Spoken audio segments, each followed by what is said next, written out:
approve the proposal and appoint the Honorable Moitalel Olekenta as our new Secretary General. So Honorable Kenta is now our new Secretary General in Jubilee. Mheshimiwa Kenta is not new to Kenyan politics and leadership.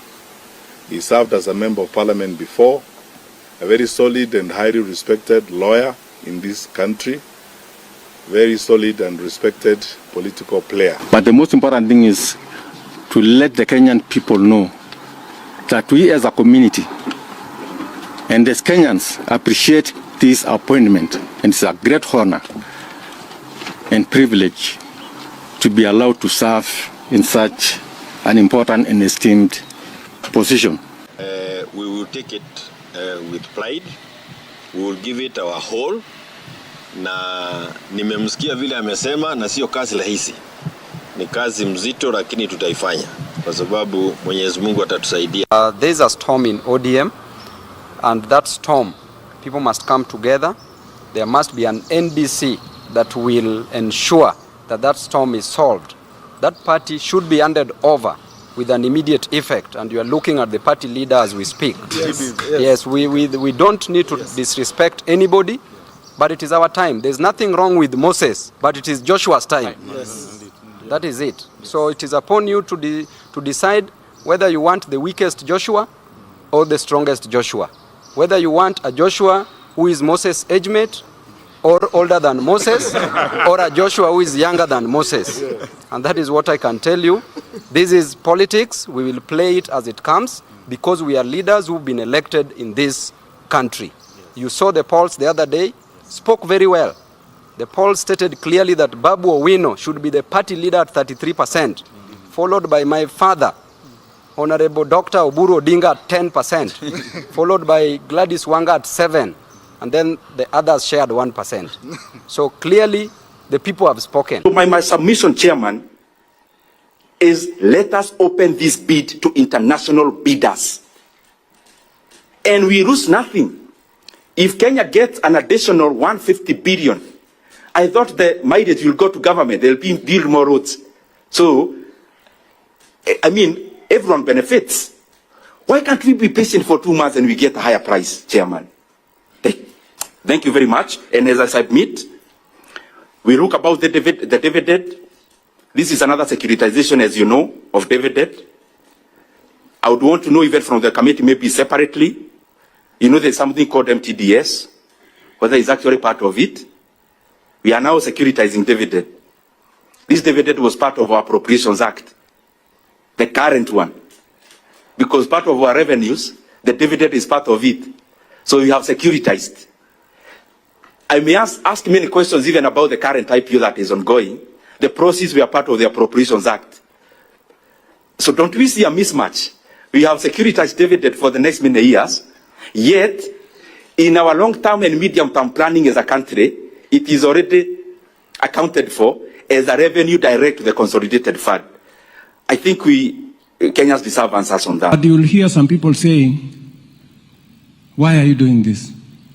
This is wrong.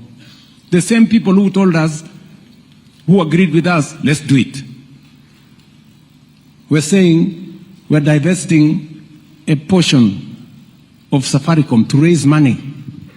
They tell us, oh, who negotiated? Where is the committee that negotiated for the price of the shares? Really? Any public listed company, the tested, proven, transparent valuation is done by the capital markets. It's done at the exchange. It's not done in boardrooms or by committees. So I want to tell those people who are giving us lectures about what we are doing with the IPO on Kenya Pipeline or Safaricom, they should spare us their political conmanship and intellectual deceit. This is Generation Report, your weekly news roundup show on Radio Generation, where every headline has a heartbeat and every moment counts. Yes, good evening, wherever you are watching the Generation Report from. Good morning. kwa wale ambao wako kule uzunguni kule. Yes, kuna wale ambao wako diaspora. Yes. So good morning to you. And kuna wengine pia ni good afternoon from wherever they are watching this show from. So I hope all of you have had a great week, just like us here. So welcome to the Generation Report, a show that happens every other Saturday from 7 p.m. to 10 p.m. right here at Radio Generation. And of course, in this show, we look into details, biggest stories. Yeah, those stories that made headlines in the course of the week. So we give them an opportunity, so that now, as we converse here, as we discuss here, we give them a new perspective. So and there are some other people, of course, who missed this big news in the course of the week. So don't worry, because you are in the right place. This is where we are going to inform you. This is where we are going to converse together and ensure that we inform decision making in our country, we shape opinions in our country, and so many others. Today being the 24th of January 2026, tunasema mwaka unaenda mbio kweli kweli. Really? Yeah. Mwaka unaenda mbio. Ningesema are we not in the kimbi. second phase of January? Yeah. Sinasema kama mwezi. Sinasema kama mwezi wa kwanza unakwenda mbio hivi. That means the whole year itakuwa ni hivyo. I honestly don't think if January imekwenda mbio, but it is okay. Well, I know those are issues za economy, yeah. These are the issues za economy, and of course we have a story around the cost of living in our country, because there is a report that has been released just yesterday around the cost of living in our country and how people are really maneuvering with less than even $3 in a day. Yeah, $3 in a day. So that and many other stories. We've heard the sounds of Ndindi Nyoro. Yes. You've heard what the president has also said, responded to Ndindi Nyoro. Taki hizo stories za siasa.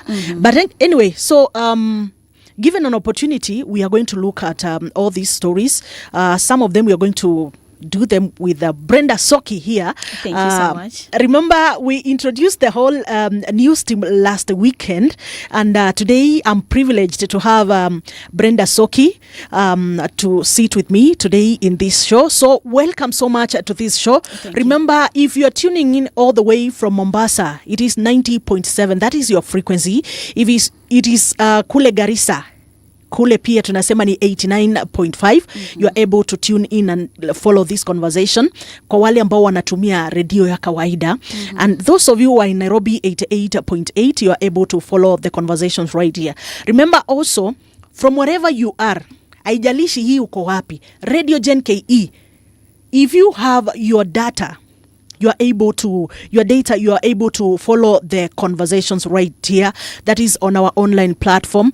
Kule Facebook, Instagram, ukienda TikTok, ukienda YouTube, kule pia na kwenye Twitter, ambayo ni X pia utatupata at Radio Gen KE. You'll be able to follow the conversations that are happening here. So Brenda, I'm going to give you an opportunity to greet the viewers and also tell us some of the stories that you're going to lead us through, so that now we can continue with this conversation. Thank you so much, Trisha, for allowing me into the Generation Report. My name is Soki Brenda. I'm the afternoon anchor. I do Swahili, and I'm privileged to be in this show. Today, I don't know if I'll be leading or you'll take the lead and then No, you're going to lead us. Yeah, okay, you're going to lead us. So yes. We'll be discussing about the MP Ndindi Nyoro proposal of the 30 million NGCDF cut per constituency. And then after that, we'll take a lead on about what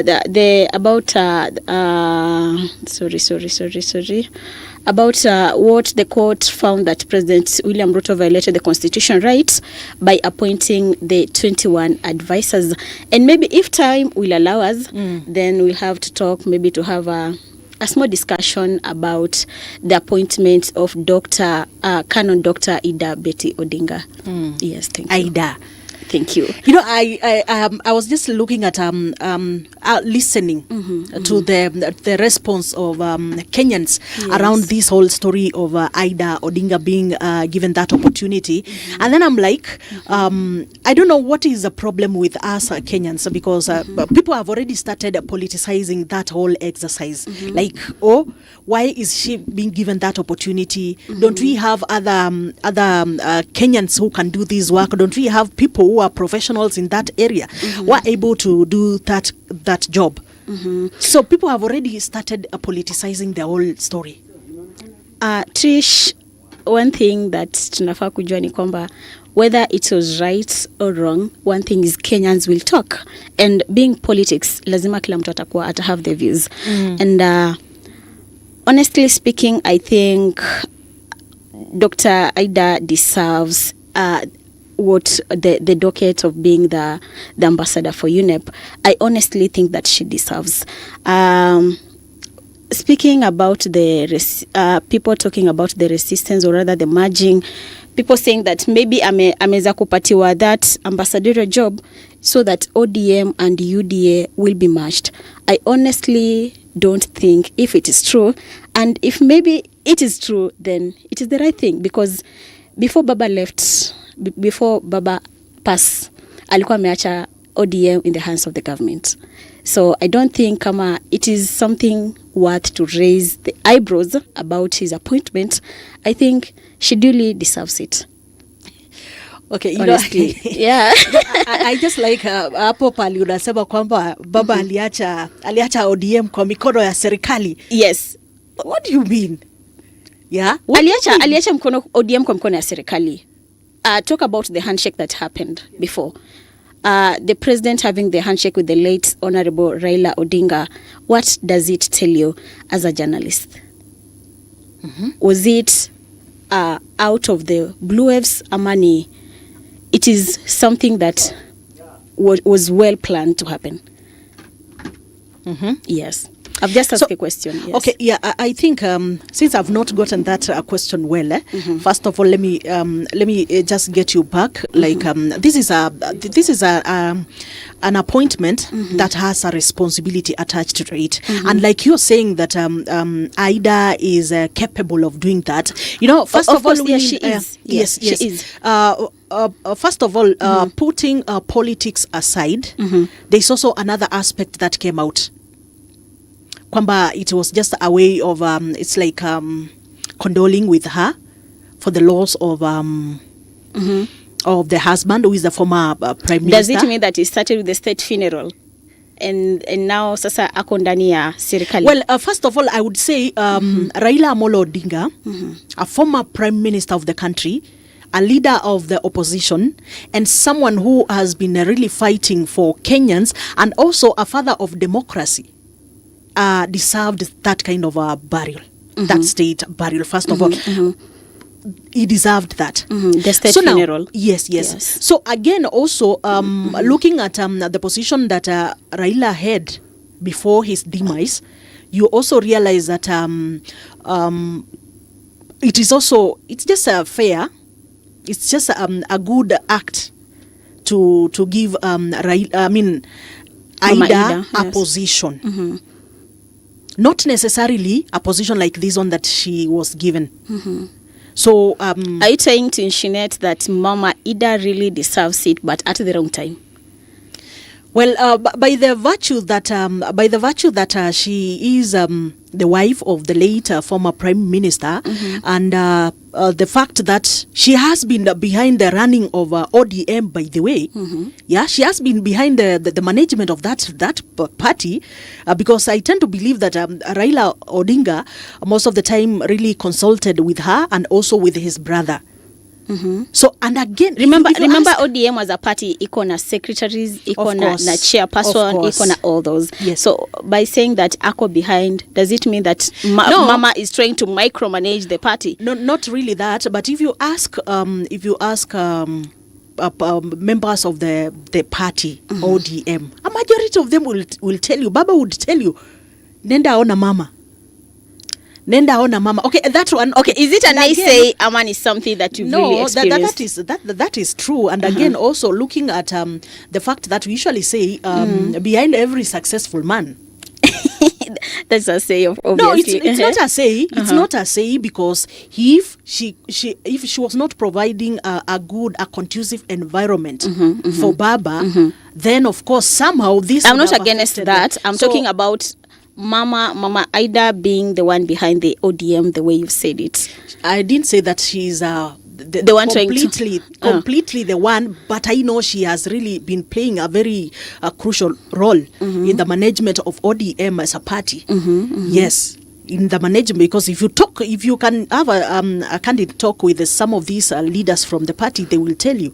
Yeah, so I would say, so being that virtue, that the fact that she was the wife of a former prime minister, akipewa nafasi sidhani, because, and again, looking at her background also, you look at her background, she has been a teacher, she has done a lot. Yes. Looking at her background, is somebody who can lead. But then now the question is, was it necessary, that position? When there are other positions maybe she would have been given. Yes. So I'm just asking. Issue ni kwamba he'll be reporting to the PS, ama issue, and not the president, or the issue here is Mama being the ambassador for UNEP? Personally, I'm just breaking down this whole story after what I have heard in the course of the week, after what I've heard from analysts, from critics, and just from so many people in the course of the week. So that's why we are here, to ensure that we give these stories a different perspective. That is my take. I honestly think Mama deserves it. Mama Ida Odinga deserves that role. Yes, I honestly think so. Okay, maybe the appointment came at the wrong time, given that at the moment maybe ODM needs her most.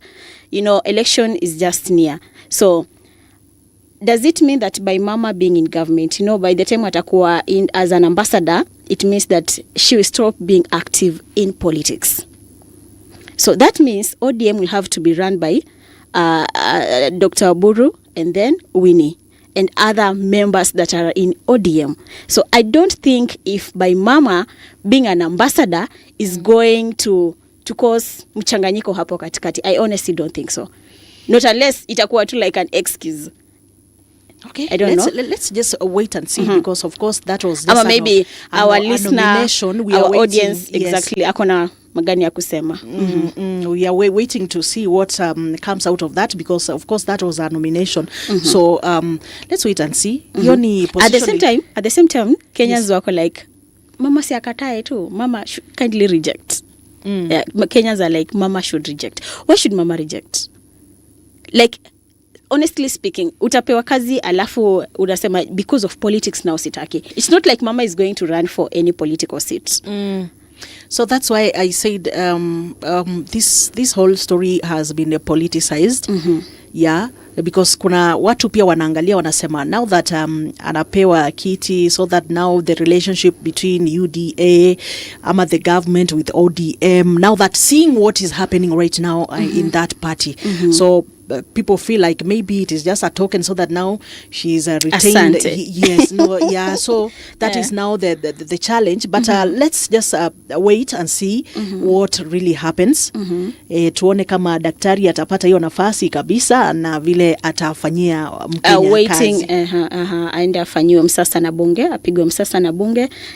There was a pic going round of Mama. Mama was in State House today with the president. So it just tells you that Mama already accept. So ni bunge kufanya msasa, ipige msasa, and then Mama achukue kazi. Wow. Asante.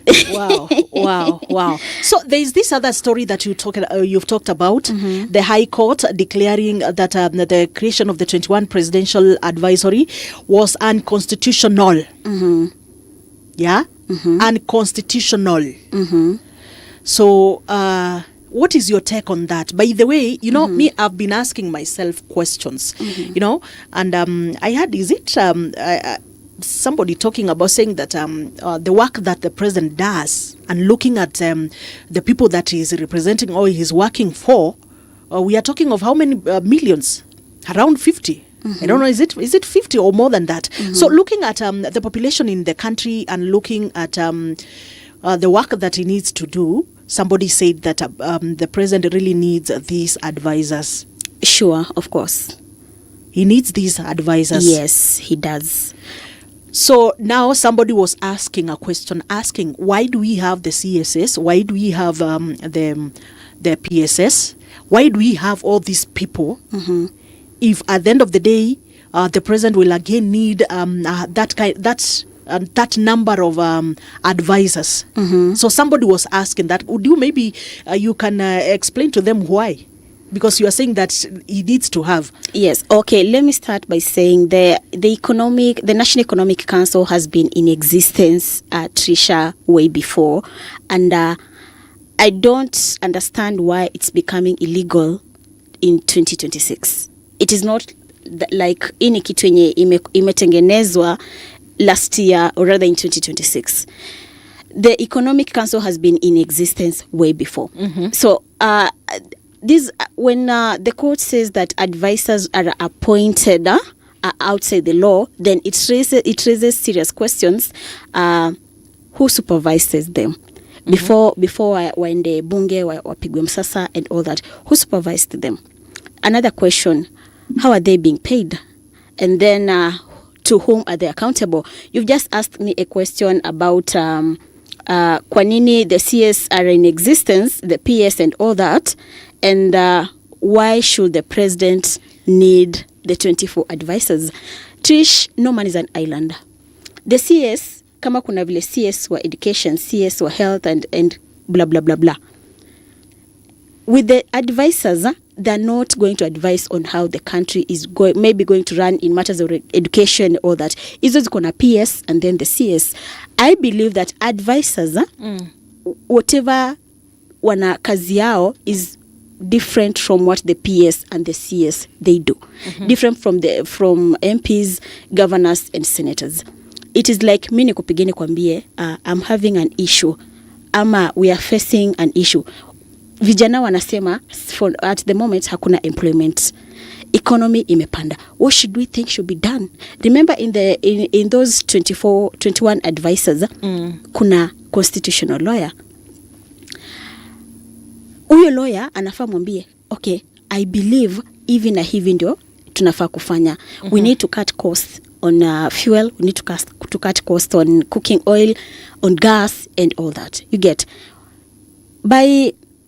Tukiambiwa by the budget committee kwamba cost ya fuel imeweza kukua cut, it is not something that when amka tunena happen.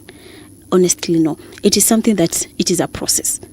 The president anakana advisors wana advise kitu fulani it is not going well, like vijana wana complain, wamama wana complain, watu fulani wana complain, so they share an idea and then inakuja inapasiwa kama law or something kama hiyo. It happens, but if you have maybe fikira kinzani pia, I believe it is good if you can share.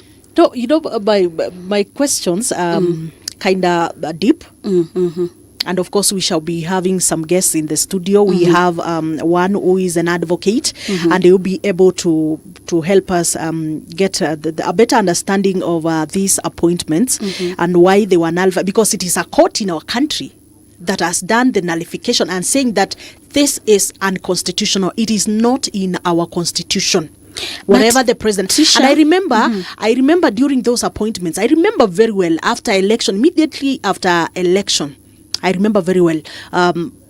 There was a lot of opposition, like opposing such positions. It was there. So the matter was taken to court.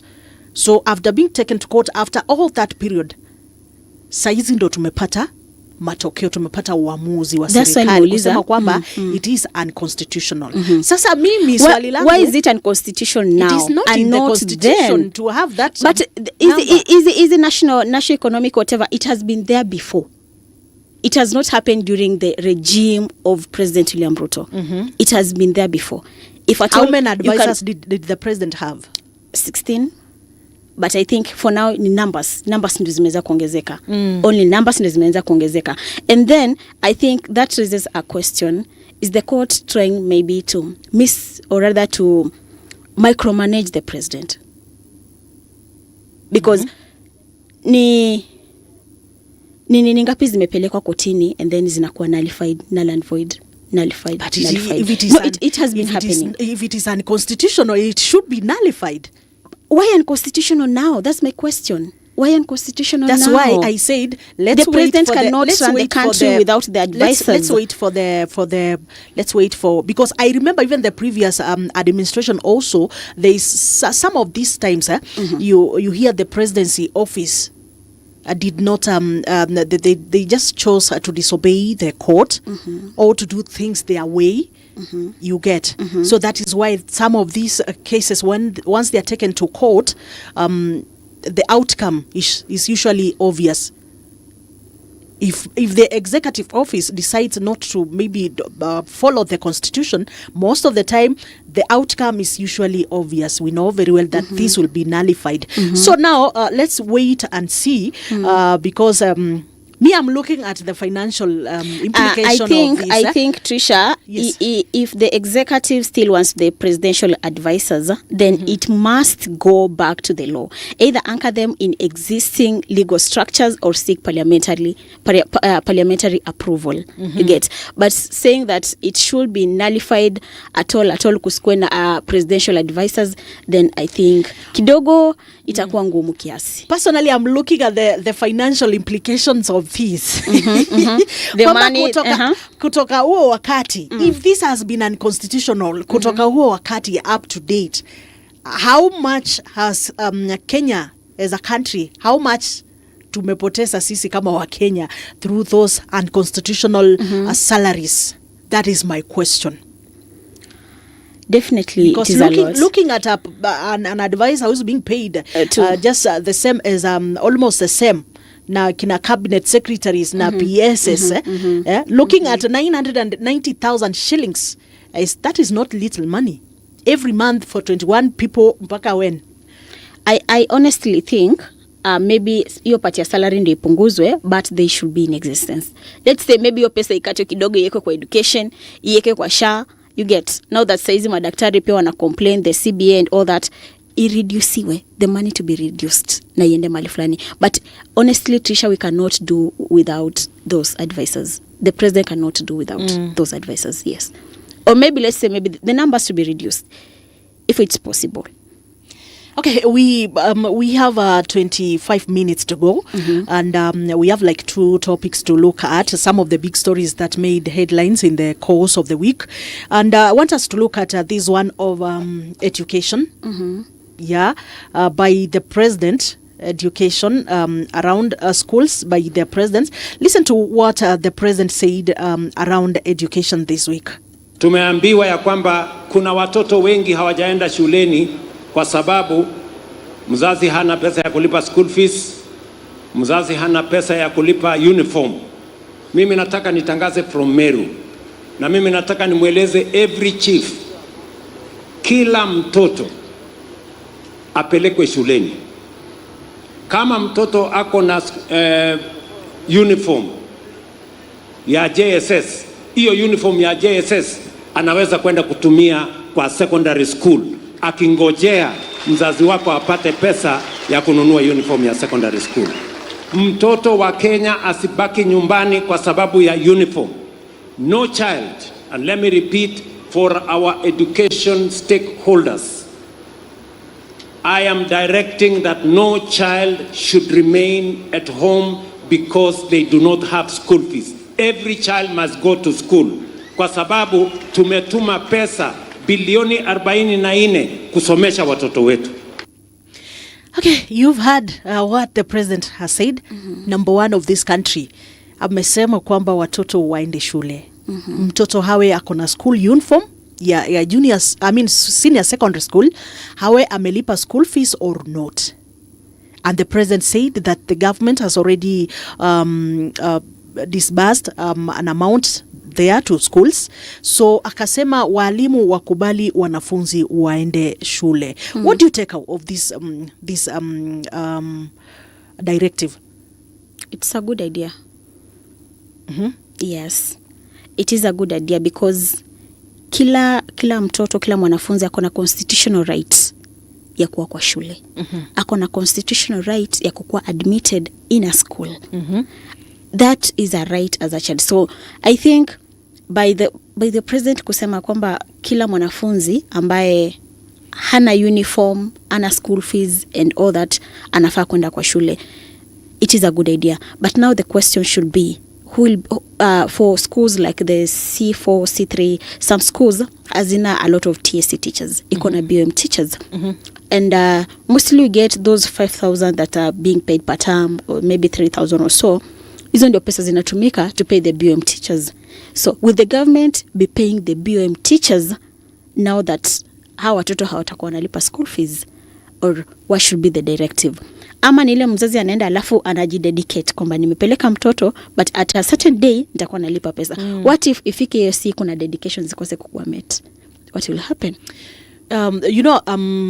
Well, you've made me look at education in our country from a different perspective, looking at saying that there are some schools who do not have TSC teachers. Yes, Trish. They depend on BM teachers. Yeah, TSC teachers, they're like 2 or 3. It is happening. They depend on BOM teachers. And they're being paid these 20 bob shillings zenye they're being collected maybe during the remedial lessons and something like that. And maybe the school fees, you have 5,000, 3,000. It is what these teachers taking home. That's quite unfortunate. Exactly. So by saying kila mtoto ambaye hana school fees ama uniform waende, yeah, that is good because that is a constitutional right ya mtoto kwenda shule. But now, will the government be paying those BOM teachers, or who will be paying the BOM teachers? The non-staff, who will be paying them? Non-teaching staff. Yeah, non-teaching staff. Nani atakuwa anawalipa? But there is an allocation that has the capitation that usually is sent to schools for these students. The capitation, the pesa zinapelekwa kwa during the budget reading, a third mostly, that is around 700 billion shillings, ndio inakuwaga na cut for allocation of education. Trisha, I can't lie on you that let's say a school like Starehe Girls itapata same amount na shule nyeko kule ndani ushago, interior places, the allocation is very different. And mostly unapataga, there's a time I remember when I was still in school, ungesikia wanasema kwamba pesa bado hazijafika. Hazijafika. Yeah, pesa bado hazijafika. It is not the first time. So now we want to talk from what we have been told this week by the president. Let's not talk about what happened last year but one, or last year but two. So looking at what the president said wametuma, is it 4 point something to schools. Yes, so yes. Akasema kwamba mwanafunzi yoyote asikae nyumbani kwa sababu heti ajalipa school fees. Kwamba wote wanatakiwa waende shule kwa sababu shule wamepewa pesa. You get? So ni sawa, kuna balance imebaki. Ni sawa, which the government also committed to pay to sort it out. But then now, whatever that has been paid, why do we have some teachers sending students back home? Mtoi ametoka sijui amelipa pesa ngapi, coming all the way maybe to a school in Nairobi. That is just an example. And then amefika shule anaambiwa you can't join just because you have not paid. And there is something that we call capitation per every mwanafunzi kwa kila shule. Kuna that capitation. So I think when you hear the president saying so, when you also hear the cabinet secretary for education also echoing the same sentiments, I think it is something that needs to be looked at. So unapata pia kuna mwanafunzi anaketi nyumbani kisa na maana hajanunua school uniform. Do you know that most of these schools wanasema kwamba the school uniform to be bought in school and not outside? Actually, hiyo hatawacha. Hiyo tunataka. I'm coming there. I'm coming to a point. Yes. Ninajaribu kukubring to that point now. Yes. By huyu mtoto kukaa nyumbani kwamba hana uniform, yes. Then I believe kwamba hata kwa shule imesema kwamba hakuna kutoka na uniform from home. The uniform must be bought at school. Must be bought from school. Yes. So kama uniform zinanunuliwa kutoka kwa shule. Do you know shule pesa ya uniform kwa shule it is not same na ile yenye inauzwa pale nje. No, I'm a parent. And then pale penye umeongelelea about allocation of funds and all that. Yes. If I may ask Trisha, how much money is being allocated for non-essential projects in school. And that is now where the allocation is coming from. How much is being allocated for sijui hizi ni pesa za kujenga sijui kitu fulani, sijui ni za vitabu and all that. But okay, government huwa inasema pesa zimepelekwa. When you go to school head umuulize kwamba pesa zilipeana, akikuonesha hiyo list, honestly speaking, kuna some schools hazipokei hizo pesa. Na sasa, okay, let me ask you a question. So hawa ambao wanasema kwamba wajapata, when they get, do they come back and tell us walipata? I honestly don't want to talk about that. because that is the question that you would want to ask, so that now we get to, because you will not tell us the reason why you want a pupil or a student to come and buy a school uniform from the school is because you want to raise some extra money for whatever. I'm telling you, I have I'm a parent. I have an experience about this whole issue of a school uniform. It is quite chaotic. You want to tell me that a student is supposed to have 3 pairs of school uniform? Sawa.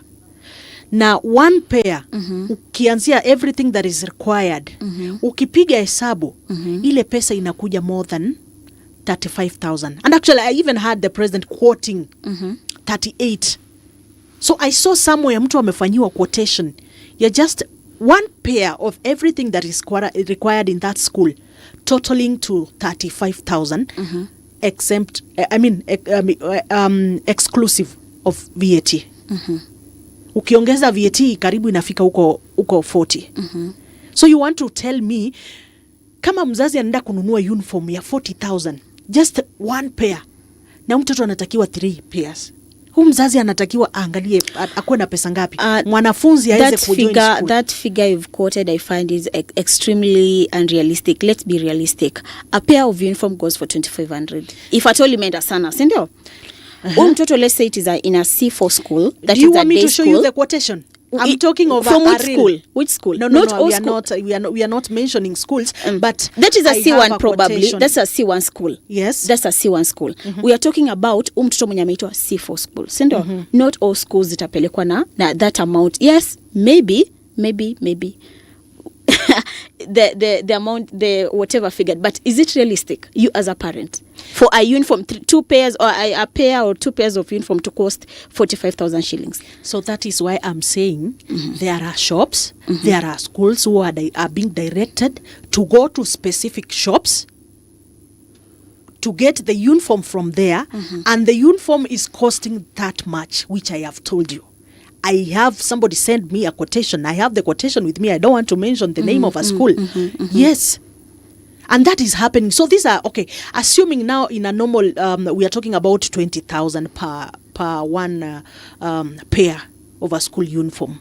So now, I want you to tell me, if it is the 3 pairs, mtoi anatakiwa kulipa around 60. Uniform ni material gani ina cost that 20,000? I'm trying to think, but bado haingi, because like how? What is this? That is why. Is it inclusive? Included na books and other necessities, or is it just school fees? That is uniform peke yake. That is why it has been a concern that has even reached the Ministry of Education. It has even reached to the president, and that is why he also came out and talked about that, saying kwamba hii story ya kuambia wanafunzi nenda achukua uniform or selling expensive school uniforms at school, people should stop.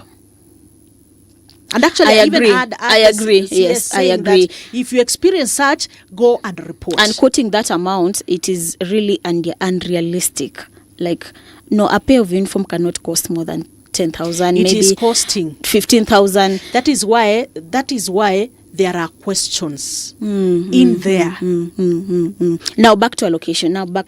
Because najua historia ya nini ya whatever, the uniform and all that, it is not sitting me well. You had asked about allocation of funds and all that. Sindio, Honorable Ndindi Nyoro alipropose kwamba the 30 million shillings NGCDF cut per constituency to fund free secondary education in Kenya. I don't know if at all you think, will it really be realistic? Why not? per constituency. We have 291 constituencies in Kenya. I think if I got and then Ndindi Nyoro well, if I got him clearly, he just gave a proposal of how it can be practical for the government to allow or to make education free, secondary school education. So giving that proposal, he said a constituency raises 10 billion. Because he said to have our students in schools without paying a coin in these day secondary schools, we need around 30 billion shillings. Sawa. So if every constituency akasema ingine sijui itoke kwa government, kwa county, and then nyingine pia itoke kwa the national government, this could be possible. Why now? Okay. It is a good idea. Yes. I root for it. It should happen. So, but my question is, why is it coming at this moment? Remember, Honorable Ndindi Nyoro amekuwa the budget chair committee ya finance. I remember the first time alianza, we had the very, very discussion last week.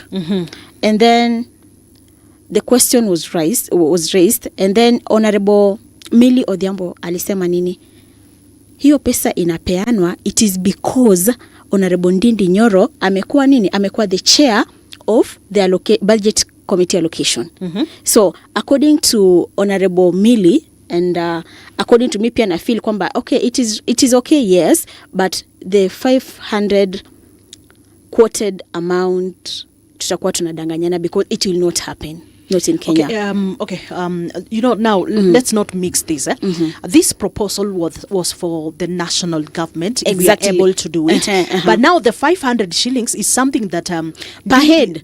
500 shillings is something that is working for Kiharu constituency.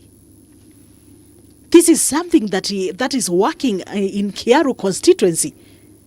So now he just went ahead and tried to give his piece of advice to the country, because I have seen, but I don't know why people are criticizing that proposal. I don't know why people are criticizing the good work that the MP is doing at Kiharu, because there is also another MP who also came out and also said that leave alone hiyo yenu munalipa 500 here.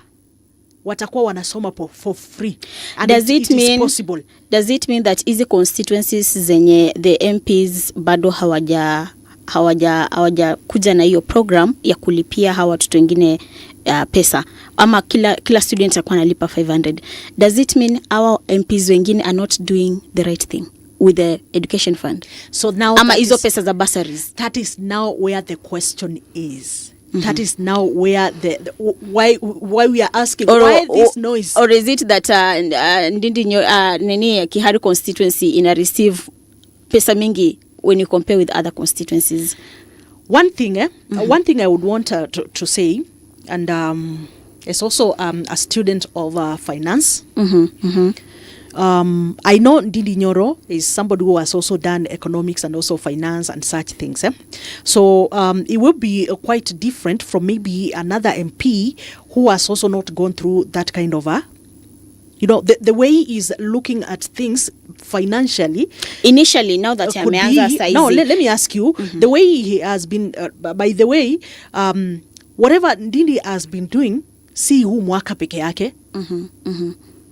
Look at the initiatives that he has been. I'm not rooting for him. I'm just looking at the outcome, which is a good thing. Tunataka watoto wetu waende wasome, si ndio? Kila mtu anataka mtoto wake aende asome na pia kwa bei ambayo.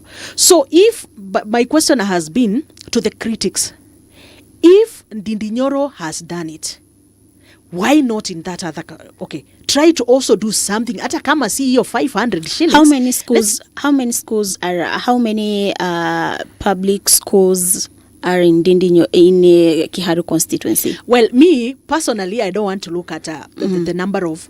What I just want to look at is the visibility. Believe me, lazima kuna mpia atasema it is because Kiharu constituency iko na, let's say like wanafunzi 15, wachache, yeah, exactly. Ama shule chache. Yes. When you compare to my constituency, imebeba shule mingi.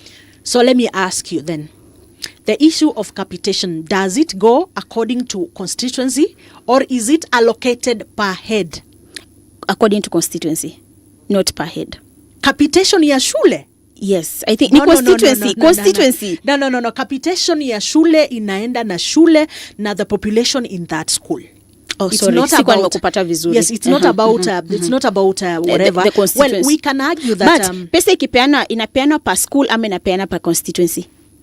Pesa ya capitation actually hata si hiyo ya constituency we are talking about. Hii constituency ni kwamba huyu ni member of parliament who has been able to manage the CDF, man who has been able to manage whatever resources that are within his area well such that we can see, Kenyans can benefit from that. And that is what personally I'm looking at. It doesn't matter how many schools we have there. Then, what matters is, first of all, are these people willing to ensure that the taxes that Kenyans are paying and that tax which they get in terms of the allocation that counties and constituencies get, are Kenyans able to benefit from that money? It answers the question that you had raised earlier on. Ulikuwa muuliza hizi pesa zinapeanwa namna gani? You had asked about schools, mbona watu wengine wana miss schools. Now you've got the answer. The question that you asked about watu wengine hawaendi shule na yet pesa zimetumwa. So pesa zikitumwa kama if at all zinatumwa per head, sindio? Assuming this school iko na 90 students, other school iko na 180 students, sindio? What if hapa katikati juu hakuna mwalimu mwenye atasema shule yake iko na 30 students? Okay, let me correct you before we continue. I think what I said is the issue of schools telling the students who have just joined to go back home because there's no money, and the government is saying that they already send the money to the schools. I didn't say about a specific child who is not getting their capitation, because now the issue of capitation is about now the school. Yeah, it's now about the school na wanafunzi uko nao wangapi. Because capitation, you say it's per head. Head, yes. My question is to the MPs, because I have seen they have come out criticizing what is happening. And people are saying that because he sat, actually you have also said that he sat in that the budget committee, You know, most of the time, some of these decisions that these leaders make, the decision yenye unakuja kuona final, it goes a lot through processes. And kwa hii process unaweza pata ndo kwa ile committee unaweza kuwa uko na idea, you propose an idea, but a majority they are against the idea. Most definitely it will not go through. Your idea yako utabaki nayo. So now I feel like since now he's running that constituency, he got an opportunity to be able to do whatever maybe he wanted to do while he was at that committee. That is just an idea, so that he can be able to do that because he has the power. Is it politically motivated? Because why now? Why out when he is out of the budget committee? Does it mean that our leaders, when they are holding the position, they become blind? But once they're out is when wanaona, okay, something was supposed to be done right, but it was not out. He's running a constituency. I'm not talking about him being the MP. I'm talking about him our being the budget committee. I'm asking, why now? You've said that by the time alikuwa budget committee hakuwa anafanya, maybe because alikuwa ameshikika because of ABCD. Why now? Does it mean that wakati alikuwa as the budget committee hakuwa anaona kwamba every constituency inafaa kwamba wakuwa wanatoa 500 per student capitation? We are remaining with only 3 minutes. Yes. Let me just tell you why. Is because this is a different area of working. He is an MP. So he is in charge of a constituency, and that is why we are seeing whatever we are seeing are fruits of that constituency. Then I think it is politically motivated. If not, he should table the motion in parliament. What I will say is that's why he has given a proposal. So what I will say is bado hajatable kwa what parliament. What I'm saying is iwe iko politically, iwe it is not politically.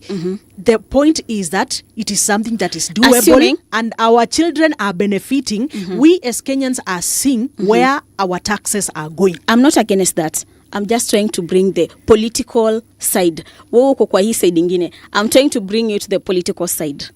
Now let's think as journalists and not as politicians. Assuming Honorable Ndindi Nyoro saizi aende back akwe the chair of the budget committee. Because the time alikuwa the chair of the budget committee hakuwa anasema this thing. But wakati ametoka kuwa the chair of the budget committee is when Honorable Ndindi Nyoro anaona kwamba I think 500 inafaa iende kwa kila mwanafunzi. We are into politics. Next year is general election. Okay, so now believe me you, this thing is politically motivated. Let's say yes, now, he's right. So Ndindi Nyoro should stop because this is political. No. Stop now. I've said he's right. Yes. But on other view, assuming saizi arudi tena kwa budget, atafanya the same thing. Saizi assuming aingia kwa government. Atasema the same thing. Well, I don't want to answer that. Thank because these are two different areas of work. So that's why I will not compare the two. No. So I think it is good to do the comparison. It is good to do the comparison. Ukishafanya comparison, you'll be able to contrast. Utasema yenyewe hivi na hivi ina happen. Sijakata, I'm not against him. So kusema kwamba wanafunzi walipewe 500 shillings, hiyo pesa ni ya gava, si ndio? Okay, na kila mwanafunzi anahitaji hizo pesa. But angelikuwa bado yeye ni budget committee, could he be doing the same thing? Okay, that is the question that will be answered by our guests who are about to join us on the top of the hour. So for now, thank you so much, Brenda Soki, for joining me in this show. But hatujamaliza bado kuongea. Yeah, so thank you so much for being part of this show. So I think until Monday, tutaonana. Please go take care of yourself so that tukutane on Monday. So thank you. 1 minute to the top of the hour. I mean, actually seconds to the top of the hour. So next we shall be having a guest in the studio, and we shall look into these topics deeper. So please stay tuned in. This is Radio Generation, the show Generation Report. It's 8 o'clock.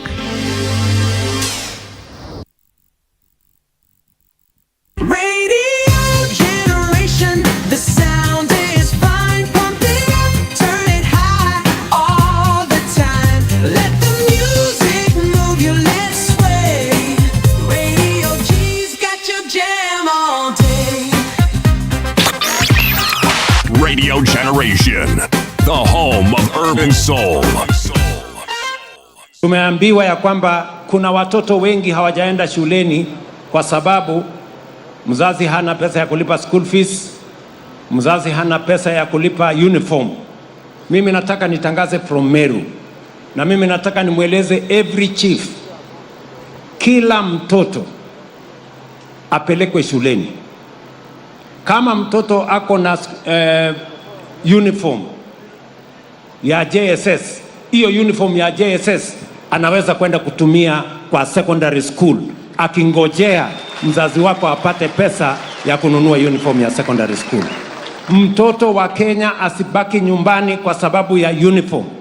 No child, and let me repeat for our education stakeholders, I am directing that no child should remain at home because they do not have school fees. Every child must go to school. Kwa sababu tumetuma pesa bilioni 44 kusomesha watoto wetu. What we did in Keharo in terms of launching a program of learners paying 500 shillings per term, it is the journey towards totally free basic education in Kenya. And we are going to make it happen.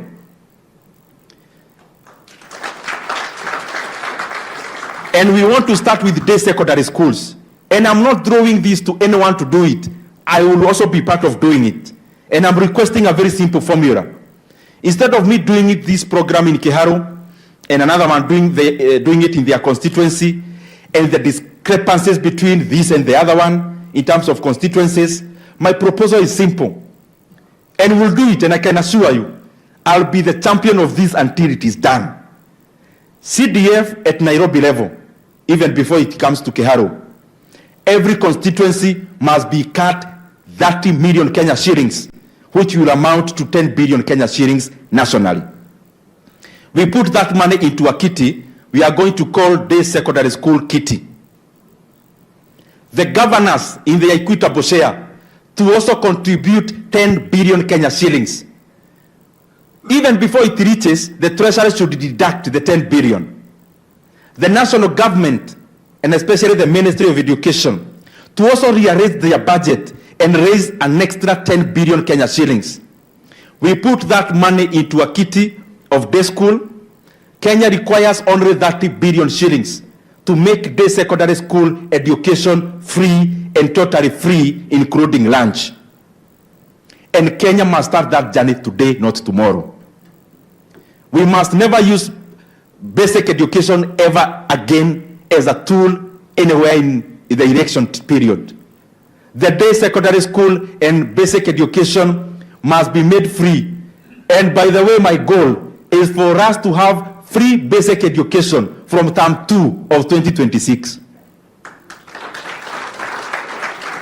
There is a storm in ODM, and that storm, people must come together. There must be an NDC that will ensure that that storm is solved. That party should be handed over with an immediate effect, and you are looking at the party leader as we speak.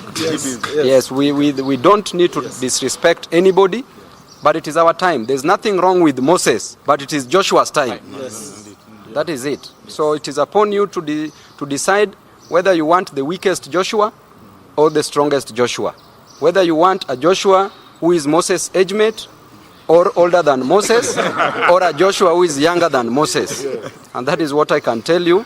This is politics. We will play it as it comes, because we are leaders who've been elected in this country. You saw the polls the other day, spoke very well. The polls stated clearly that Babu Owino should be the party leader at 33%, followed by my father, Honorable Dr. Oburu Odinga at 10%, followed by Gladys Wanga at 7%. And then the others shared 1%. So clearly, the people have spoken. Asanteni sana my senior council, kiongozwa na incoming governor 2027 hii Nairobi. Mimi nakuheshimu mheshimiwa. Na watu wote wangekuwa na idea kama yangu, hata huko ningesimama hapa Nairobi. Wangekuachia. Kwa nini niseme hivyo? Wakati nimekuwa nyumbani, tangu Raila aende, nimekuwa nyumbani. Nikapigia babu simu, nikamwambia kesi yangu imefika na sina fare. Babu akaniwekea 10,000. Nimeingia jana jioni kwa mikono ya babu Wino. Kama sio babu, pengine ningetolea warrant, ningekuwa nyumbani. So babu umesimama na mimi. Zile vitu umenifanyia hata ndugu yangu hawezi nifanyia. Na pia hii kesi, kama ungechukua masini akanzu, ukue msimamizi wao, ningefungwa. Watia akili uko nayo, Mungu akuongezea akili nyingine. Utakapokuwa gavana wa Nairobi, naomba nikuwe advisor wako kidogo. So, mimi sitaongea mingi. I'm very happy. Today I'm very happy. Let me speak English today. I'm very happy. Niko na furaha chungu mzima kwa sababu nimeachiliwa huru. Sasa leo naenda kufocus on education. Na leo pia naenda kupiga mechi sawa sawa. Nimekuwa muda sipigi mechi kwa sababu nakumbuka mambo ya koti na nisumbua akili kidogo. So leo Mr. Senior Counsel Babu Wino na Senior Counsel wote wale wakapa, wale wamenisaidia nikashinda hii kesi. Msimame na mimi. Mimi nitaendelea kutetea Wakenya. Sitaogopa kitu yoyote. Kwa sababu mimi najua ninasimama kikatiba, naongea kikatiba. So asanteni sana pia watu wa media kusukuma hii content ili ifikie wale watu wengine ambao wajui nini naendelea.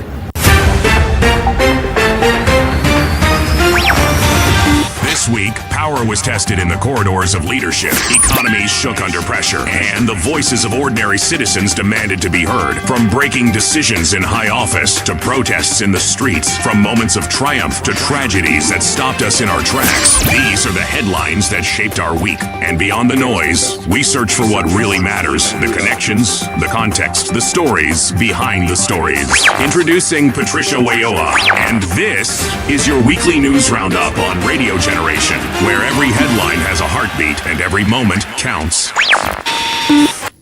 Ladies and gentlemen, introducing Triciah, and this is Generation Report, your weekly news roundup show on Radio Generation, where every headline has a heartbeat and every moment counts. Yes, good evening. We are right back here at the Generation Report, right here on Radio Generation, the home of hard truths and bold insights. For those of you who are tuning in Nairobi, it is 88.8, Mombasa 90.7. Those of you who are in Garissa, pari yake ni 89.5, na pia kwa mtu yote ambaye anategea just anywhere, yeah, online you are able to follow the conversations that are happening right here on the Generation Report. That is through our online platform at gk.co.ke. You can also follow us on our X platform. There we have a lot of Kenyans, I mean many of you Kenyans and other people watching from abroad. Yes, and it's a good number right now. Yeah, I'm looking at the numbers here on my screen. So thank you so much for tuning at Radio Generation. You can also follow us. Kama bado hujaingia kwa unasikizia kwa jirani, please go back to your house. Do this from your house, from your own gadget. You are able to follow us at Radio Gen KE. Yeah, you'll be able to follow everything that is happening right here.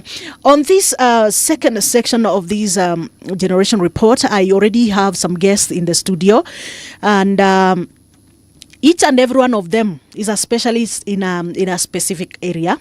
Yeah, so I have one Joshua Nyamori, who is a governance expert. I know him. He's also an advocate. That is why we needed him so much in this conversation, so that he can also tell us the perspective of the courts, the law around what is happening. Because this week we've had several stories that really needed the courts. So he's going to give us that view. We also have Derek Kipkoech. He's also a political strategist. Yeah, and I know he's representing ako katika upande wa serikali. Unajua most of the time tuko hapa hivi tunaongea a lot of things and we have nobody to respond. Yes, so at least we have somebody in the house tonight. And we also have one Davis Oluoch, who is also a youth. Yeah. And he's from the ODM youth. You know, when I'm talking about you, ODM, nakumbuka what is happening. I'm not laughing because it is not a good thing. It is a party that has been there for the longest time, and seeing it looking like it's breaking apart, it doesn't. It pains some of us. Yeah. So we have all those guests in the studio, and we shall be looking at almost some of these big stories. And to start us offer, I want to look at there's this story about I don't know which one to start with. Okay, let's start with ODM. Acha tu tuanzie hapo kwa let's start with the advisors actually. Yes, because it's a conversation that we had already started. So tukisikia submissions then we can move on to something else. So this week we saw the court nullified those positions. That is the 21 presidential advisory, saying that it is unconstitutional. So I want to hear your perspective around this thing, and Davis, and then we come back to Malizia na Joshua, who is an advocate. He's also going to give us his view around it. So I know, by the way, just to take the viewer back to what happened immediately after election. I remember when this office was being, the appointments were being done, Kenyans came out in large numbers to criticize what was happening. And actually, it is not something that it's a surprise. It's something that Kenyans said and pointed out and said that this is unconstitutional. But then the president went ahead. He went ahead na bado akaeka nini? Akaeka advisors hapo 21. So now the matter has been in court na saa hii tumesikia what has happened. So I want to hear your submissions around that. Thank you so much, Tricia, for hosting me this evening. Yes. Can you hear me? Let me. Thank you so much, Tricia, for hosting us this evening. Yes. I'm Davis Olwosh, just as you have said. Yes, Davis. Democratic Movement Party. I think your microphone is. I think it is having some issues. Okay. Let's do with Derek first. Okay. Thank you so much for hosting us, as you said. Yes. My name is Derek Kipkoech. Good evening to the viewers and the listeners back at home. You have asked a pertinent question that has been out there the whole of this week. One thing that I would want to say about the nullification of the advisors is that it was a good thing, because I believe that any leader who is elected should just not rule by his own wisdom, but should listen to a lot of other people. So if in the wisdom of the president he thought that he is not going to do it himself, he thought that he is going to look for because when you look at how the UDA party came up with our manifesto, these are the same people who advised the president on how we are going to run the country. These are the same people who came up with these ideas that he's using to run the country. When you look at that advisory team, it is also called an economic. In fact, the most the core team that is running this country is that advisory team. It is the team that tries to look at how our manifesto was structured and how we are going to deliver it. So I think in as much as we are a country, in as much as there is that nullification, we are a country that respects the rule of law. I think the person, the appointee who is the president, will have to go to court and explain to the courts or appeal that decision that now this is the reason as to why I decided to have this court team. You know, you've just mentioned something around UDA. Sasa mpaka nikashangaa UDA. Kwa hivyo, are these advisors for UDA? Because umetaja masuala ya manifesto ya UDA. Unajua, let me say it in Kiswahili. Yeah. Unajua, ukiona ile serikali ambayo iko sahihi, we can't divorce UDA with the president, because that is the party that he used to be the president of Kenya. That is true, yes. And that is the team that brought him into the government. Yeah. So you can't, these are the same people that wenye walitengeneza ile manifesto ya Kenya Kwanza, na hao ndio wale watu ambao president anawategemea ili kumsaidia kukuwa na ile mwelekeo ya kuimplement ile manifesto ambayo alikuwa amepromise Kenyans. Okay, I'm not satisfied, but it's okay. Let's hear what Oluoch has. Thank you so much, Trisha. Can you hear me right now? Yes, sure. I didn't want to come before Joshua because I know Joshua has a lot of information. Yes. And if I say something wrong, he might use that opportunity to oppose me. But let me say that I think we had sessional paper number 10 of 1965. Then I think later we came with structural adjustment programs. Then in the early 2000s, there was economic recovery strategy when now President Kibaki came in. And between 2007 to 2008, we came up with Vision 2030. And I can tell you for a fact, there was something called the National Economic and Social Council that was tasked first to draft this blueprint called Vision 2030. And I'm very sure Professor Anyang' Nyong'o was there, and several ministers in government, I think Minister of Economic Planning, and they took people from various fields, various careers. There was a youth representative, someone from the religious leaders, someone from the workers, and blah, blah, blah. And then we came with Vision 2030. And that was the team. It was called NESC, National Economic and Social Council, that helped the president in designing its economic policy. And I think when President Uhuru came in, he came up with the Big Four agenda. And he also had a team of economic advisors who were helping him to design of what my friend Derek is saying, that there's something in the manifesto. And why Derek is saying that you cannot divorce UDA from government is that UDA had a manifesto, and that manifesto transformed into policy of the government. Because now we have to ask, what was UDA's policy on education? What was UDA's policy on infrastructure? And they have to use that UDA policy to fulfill what the government has to fulfill. And that's why actually people elected UDA, or that's why they were going to elect ODM or Azimio. So I'm saying President Uhuru Muigai Kenyatta had its own economic set of advisors. It could have been a different name, because I'm very sure by 2012 NESC was now defunct, the NESC which President Kibaki used. So in the year 2022, and now President Ruto is coming into government, he had another policy called bottom-up economic policy, better. And the president, in his own wisdom, said that he had to have some set of economic advisors. So, Tricia, I want to say that it is not a new thing that a president should have a set of economic advisors. Yes. That one, I accept. What I don't know, and I've not followed that story to conclusion, is how the set of economic advisors was constituted. I don't know why the court nullified their appointments. That is what I don't know.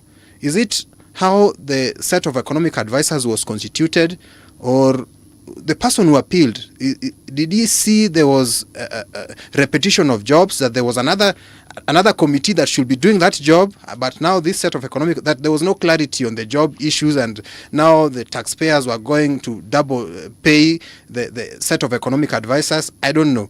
But what I can say, it is not new for a president to have a set of economic advisors. Okay, let's hear from Joshua Jamori. I think he's the right person to answer this. Karibu.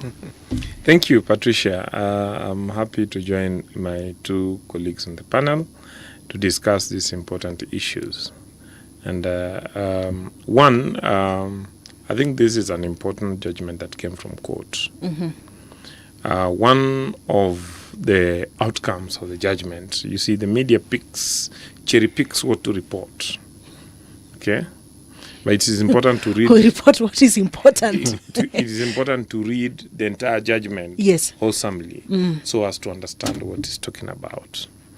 One of the outcomes of that judgment is that the court found that the president has powers under Article 132 to establish offices in the public service. But then the point where it disagreed with what had happened was the process that was used to establish these offices. But it did not say that the president cannot establish these offices. Yeah. That is important. Now, the other issue is that the judgment found no bad faith or ill, found no ill as having been committed by the president. It actually mentioned that the president was most likely well-intentioned. But however, the court judgment found that the law had changed, unlike previously, on what the president could do and how he could do it. Okay? So one, it is that the president could set up offices. But two, is that before the president sets up these offices, and the process of appointing people into this office need to follow certain processes. And part of this process is that it needs to be competitive, and two, it needs to go through the Public Service Commission. Okay? And the Public Service Commission need to advise on the offices to be established and need to be involved in the choice of these officers. And then the fact that it is important to rationalize what the public would then spend on these offices to ensure that there is no undue expenditure where expenditure could be avoided because we are using public money. Yes. It is important to appreciate that this decision comes in a context. And the context is that we have always had an all-powerful presidency right from independence. And that after 2010, when we then had a new constitution enacted, for the last 15 years, we have been trying to understand this constitution. And every time the Constitutional Court makes a decision, we then get the various articles of the Constitution interpreted. In fact, I remember the former Chief Justice of Kenya, Dr. Willy Mutunga, saying that the next 20 years, that is from 2010 to probably 2030, will be constitutional litigation period. Because all of us have a right, a duty to read and to interpret the Constitution, and we interpret it from our own subjective position. We interpret it according to our time and space. So that what Patricia could be interpreting as the meaning of Article 1 today when sitting at Radio Generation will be very different from your interpretation when you are sitting on this side as, a member of the public who has come to analyze a position. Okay? Now, but that Constitution then provides that where we have disagreements on the meaning of the constitutional provisions, then the only entity that is allowed to make a decision that we are all then bound by is the Constitutional Court, which is the High Court. And if we do not agree with the decision of that court, then we go to the Court of Appeal. And if we still agree with the decision of the Court of Appeal, then the final decision would be made by the Supreme Court. So the issue of advisors is one of those issues in which, as a country, we may have not necessarily, aligned with each other on exactly how who should be appointed, how they should be appointed, the qualification and the processes. Any president would need advisors. Sure. And anybody would want advisors that he has confidence in.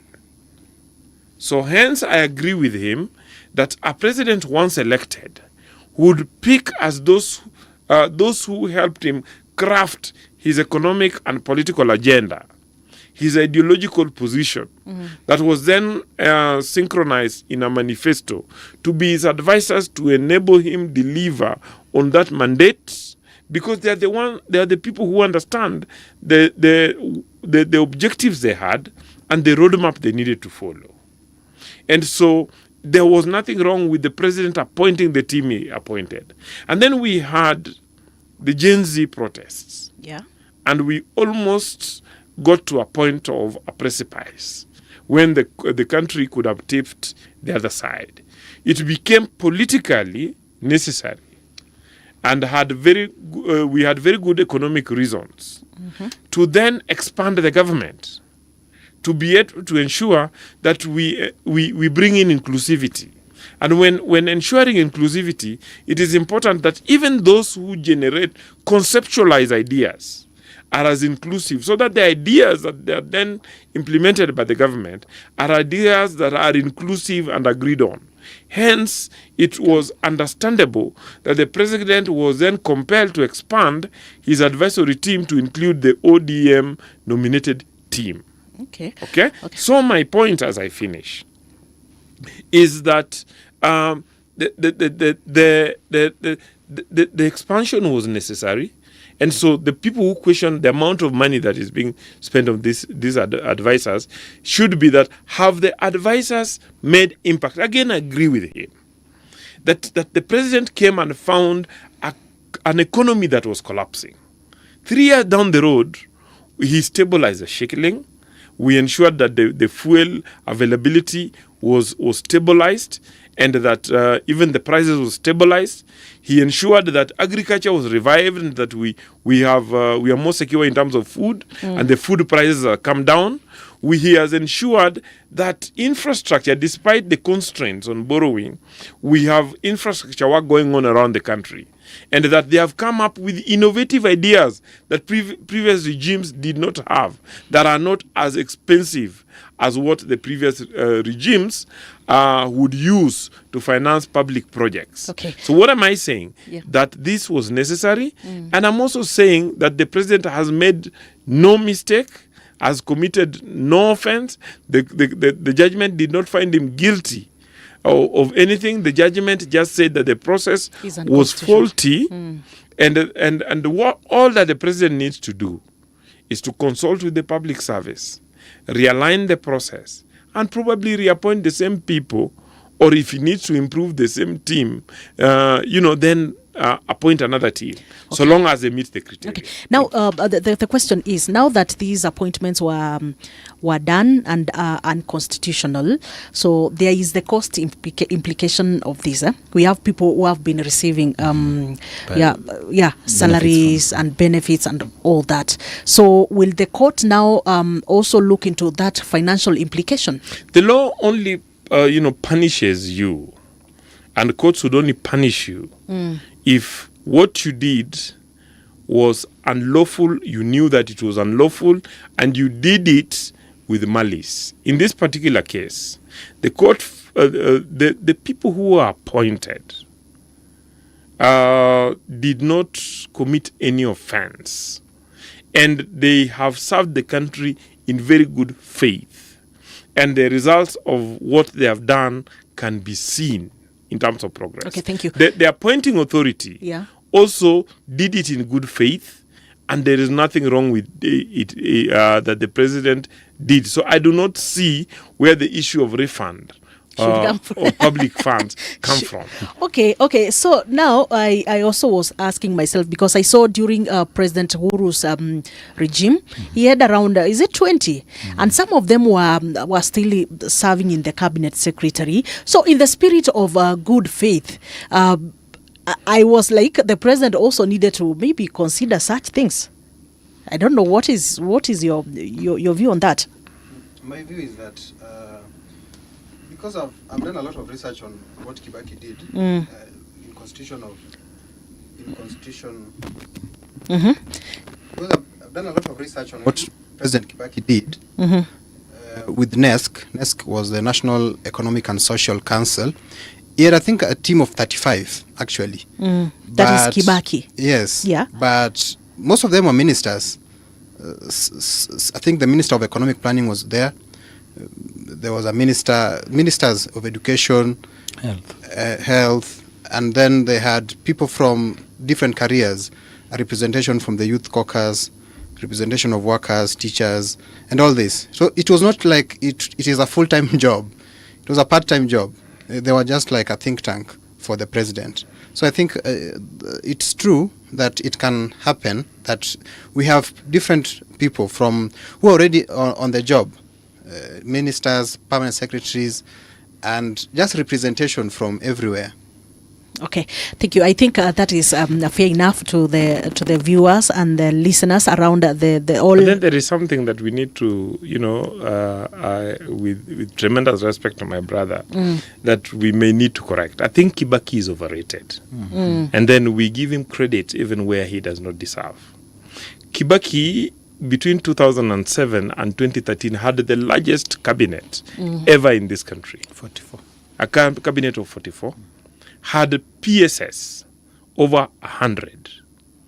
Okay? And then the different dockets were then broken down to meet the issue of inclusivity. I don't blame him for that. Okay? So when people keep referring to Kibaki's government as having performed better, I ask them, could we look at the specifics and the facts? Secondly, people then keep to tell me, and this is not a watch only, it's a lie that has been told severally, that Kibaki performed better in economic development. A lie. Okay. Yes, we had a growth of 5%. Okay? But then, did this growth touch the common man? The reality is that Kibaki created a few billionaires, created a number of millionaires, but the common man remained suffering in the slums. What the president has done with the bottom-up approach is to ensure that he restructured the economy so that whatever money is put into the economy would then reach the common man. And he did that by ensuring that he started programs that would be labor intensive and that would ensure money circulates, like the affordable housing program. Okay. And we can go on and on about that. Then people talk about corruption. Yeah. And I keep telling people that this government has the least incidences of corruption.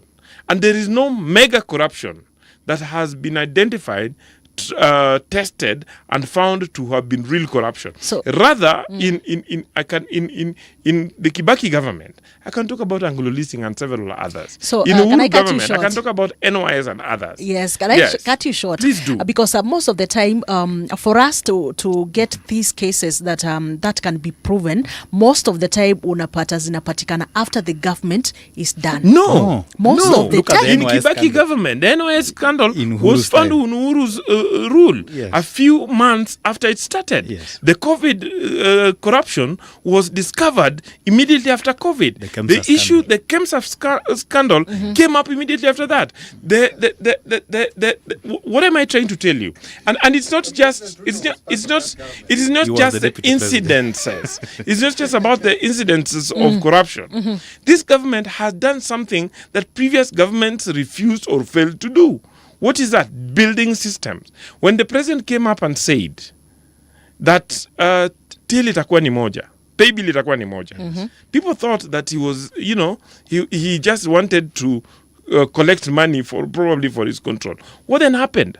Government income per day, revenue, it shot from 50 million shillings a day to right now over 1 billion shillings a day.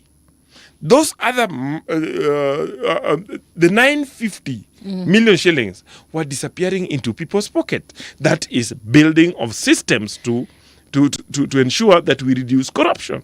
This is how corruption is fought. Okay, I think for that we would say fighting corruption, he's trying. Yes, he's tunaweza sema kidogo he's trying. He's doing something. It is significant. It's revolutionary. Yeah, he's really. So, Oluoch, you're laughing so loudly. What is the problem? You see, today I'm in a conundrum here. Because I've gotten myself in a panel with UDA members, and you're just Kenyans. I think President Ruto was in government. I think your mic has a problem. You can share that a bit, kidogo. Yes. What I can say is that President Ruto was in government from the year, I think, 1990s. And we have had Mr. Nyamori, with great respect, and I follow Mr. Nyamori a lot on social spaces. He's someone I look up to. And Derek is my friend for a very long time, since I joined politics. And what I can say is that President Ruto has been in government, and there are scandals that have touched President Ruto as an individual in different cadres that he's held. When he was Minister for Agriculture, when he was Minister for Higher Education, in his own capacity as an individual. And when you are talking about the last election, the last regime, President Ruto was the deputy president, and he had a share of ministers. I know Derek Anawashwa, but he had a share of ministers in that government. There were people who were there in the ministries, courtesy of the president, during that whole regime. So what I can say is that we are still not doing well, Triciah, in terms of corruption, in terms of everything. And even today, even in President Ruto's speeches, corruption feature in significant times. So I think that is a place we need to improve on as a country. Even as if we are getting, when we are getting into broad-based, it is something we will have to fight for. Yes. So I think even before... respond a bit on what he has said, because he has tried to say that the president was part of the other regime. It is true, but they always say the buck always stops at the office of the president. At that point in time, he was the deputy president.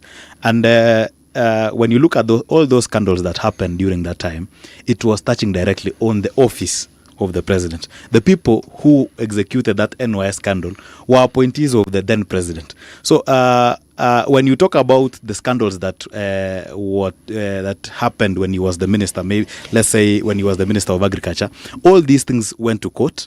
Even there was a motion that was brought to Parliament by Kalwale himself, and it didn't succeed. So all these allegations or all these stories are just allegations. There's no day that the president has been found guilty of all these stories that we always listen to.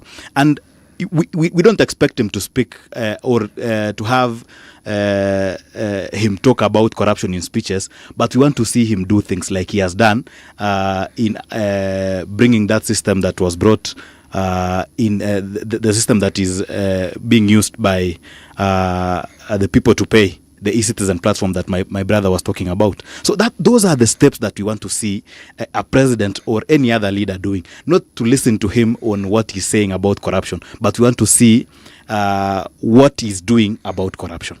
Yeah. Well, I think, because I don't want us to continue, well, it is something that we, I want to bring in something else, just around the issues of corruption and even the management of the country as a whole. And most of the time, why people would refer to Kibaki's government, I know so many. I was still young, not that, but now what they were saying is the cost of living. You know, sometimes you feel it.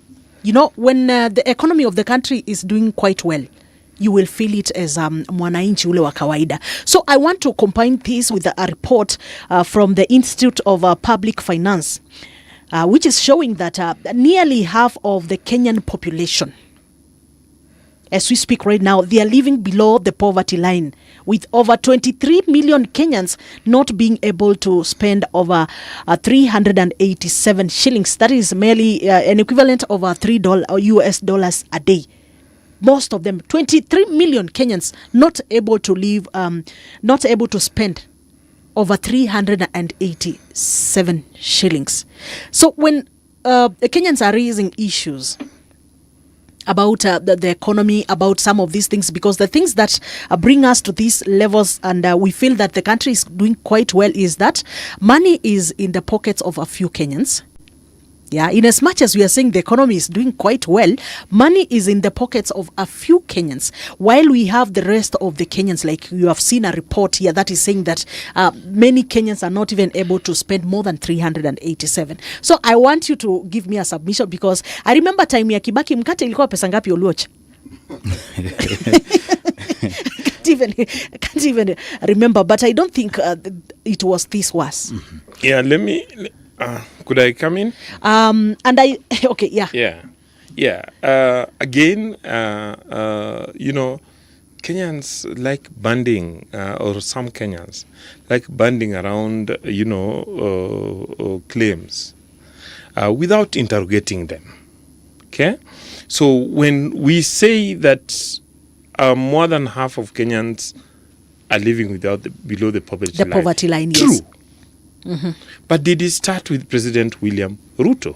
No. Mm-hmm. Okay?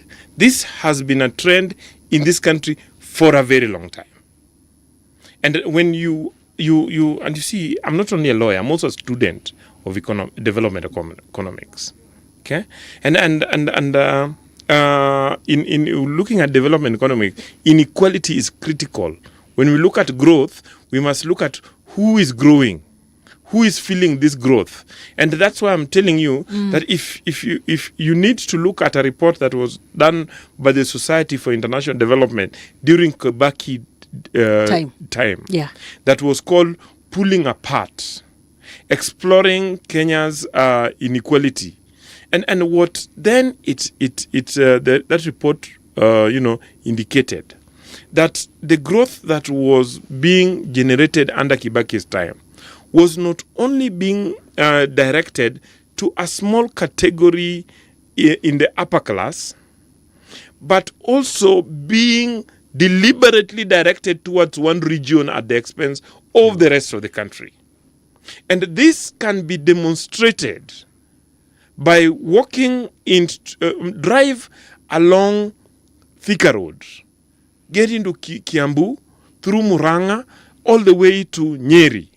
You will realize that even village roads are tarmacked. You will realize that over 97% of the population have access to treated water. You will realize that almost 100% of people have access to quality health facilities within their last mile. Then compare that with the Northeastern. Okay, you will find that those things are almost non-existent. If you come to my region, Nyanza, come to my village of Nyamwari, and you'll find that they are not able to access services. They have over the years not been able to access services because of lack of infrastructure, lack of government services, lack of government revenue that were deliberately directed towards certain areas. What the president is doing is to correct this. And in correcting this, it is not going to be, a magic word. Okay? By redirecting resources to go around the country, so that even in my village of Kano, we now have a fish processing plant rather than in Thika where it was previously. The president is empowering our people by ensuring that a village in Sindo, which had no road, now having Sindo is at the end of the world. Orumfangano Island now has tarmac road, means that you are opening those areas. By ensuring that affordable housing program is going on around the country, ensure that we are not only providing housing, but we are also providing employment and ensuring that money is then pumped into the local economy. Okay?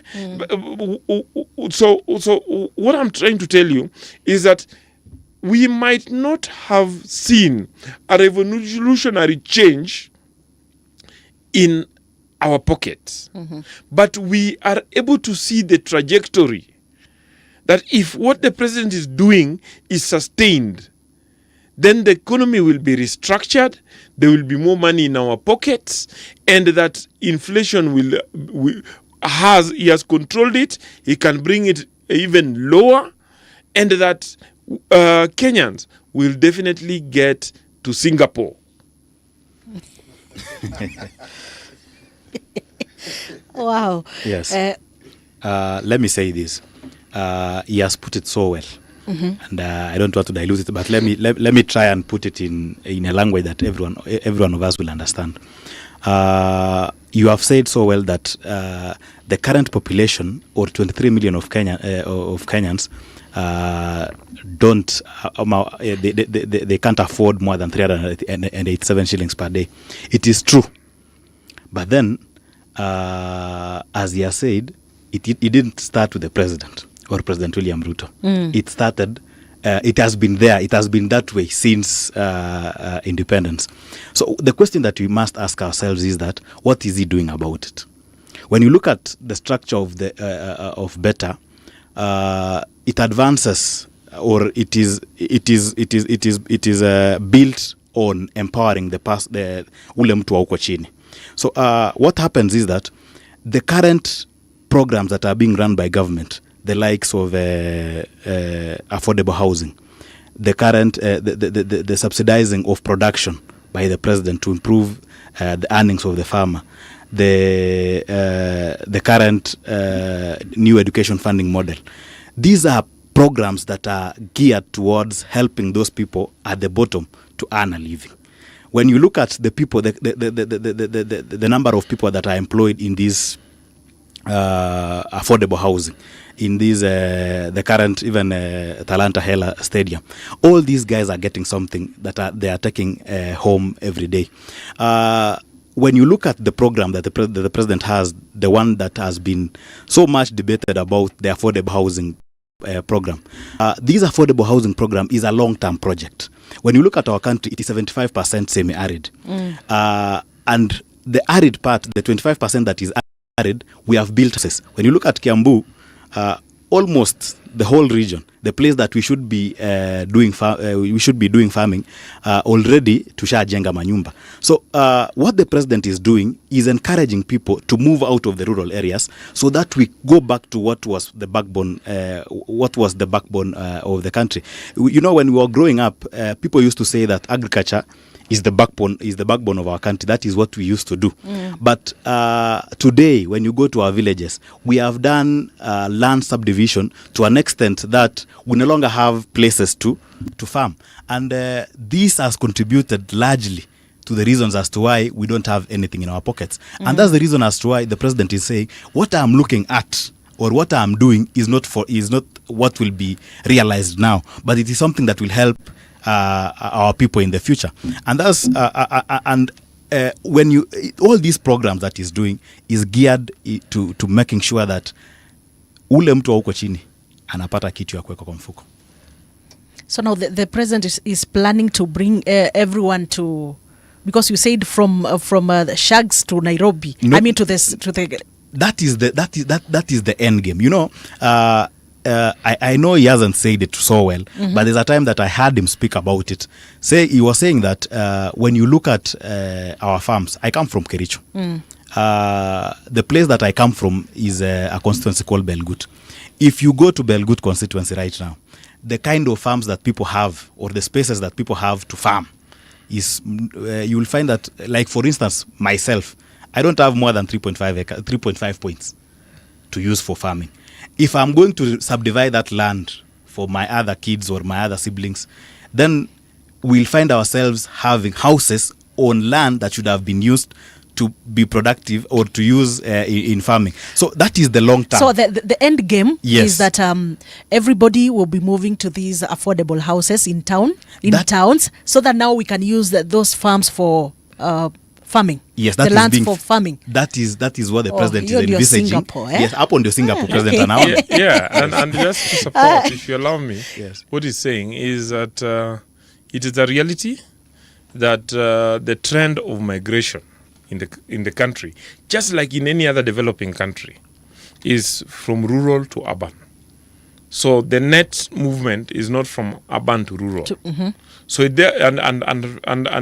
is said that in another, I think by 2030, it is likely that majority of our population will be in the urban area. Now, because the future is urban, it is important that housing be developed first and foremost and significantly in the urban areas. Then, as he said, we need to leave the rural areas for farming. So that even if you are to have housing within the rural areas, they should be concentrated together. And that's why the president will be telling us that we should not just look at the availability of land in terms of the acreage of land. We should look at it in terms of how far we can go upwards. And that's why he, for instance, gave a conditionality that within Nairobi, all affordable housing should be over 12 floors going up. And in the rural areas or smaller towns, they should not be less than nine floors going up. When we do this, we will concentrate people to live together so that the rest of the land can be left for farming and other development. Oluoch, give us your submission around that. I don't know if I'm supposed to steal his microphone again.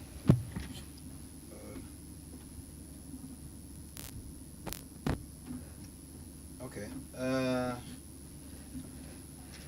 I think I partly agree with them because I think affordable housing came to treat the issue of. I think I'm going to give you these. Okay.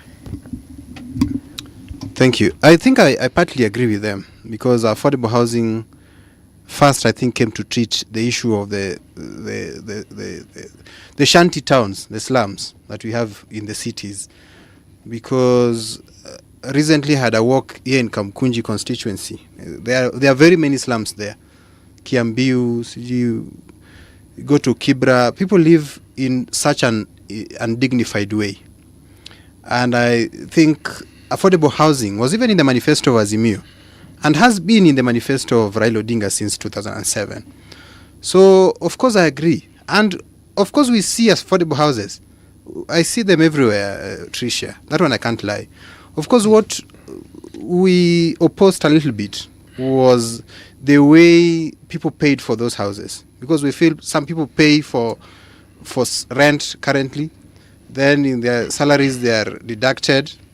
Then after that, we are supposed to pay again to own the same houses that we've built by our taxes. We thought that after the deduction of the taxes, then the houses can be distributed freely or fairly with equality.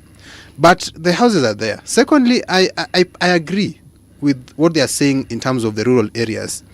And it is something that even the late Prime Minister in his late days, he talked about, because in our Luo culture, you see, in the culture of the Luo, there is something called Goyodala, that when a boy grows up to be so big, he need to leave his homestead and build another house somewhere else. Yes. Meaning, there is this house of the father, there is now the house of the son, and if you have 3 sons, the 3 sons will have houses, and then there will be a big land distributed. The houses will be distributed on that land.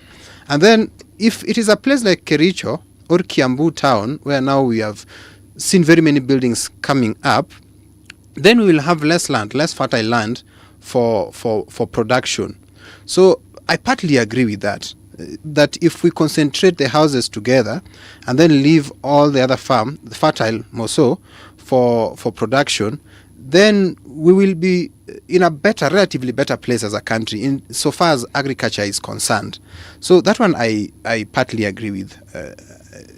I agree with that. Okay, I think that is fair enough. I don't know whether there's anyone with anything to add. I think that is fair enough. So I want us to move to something else, and this is about ODM. So far we have seen what is happening since the demise of Baba, and actually not even before that, not even after the demise, even before, we could tell that there is a problem in ODM. So I want my producer to give me that clip about Babu Owino, and then now we can continue with the conversation. So my submission, Chairman, is let us open this bid to international bidders. This is Generation Report, your weekly news roundup show on Radio Generation. When leaders speak, can you listen?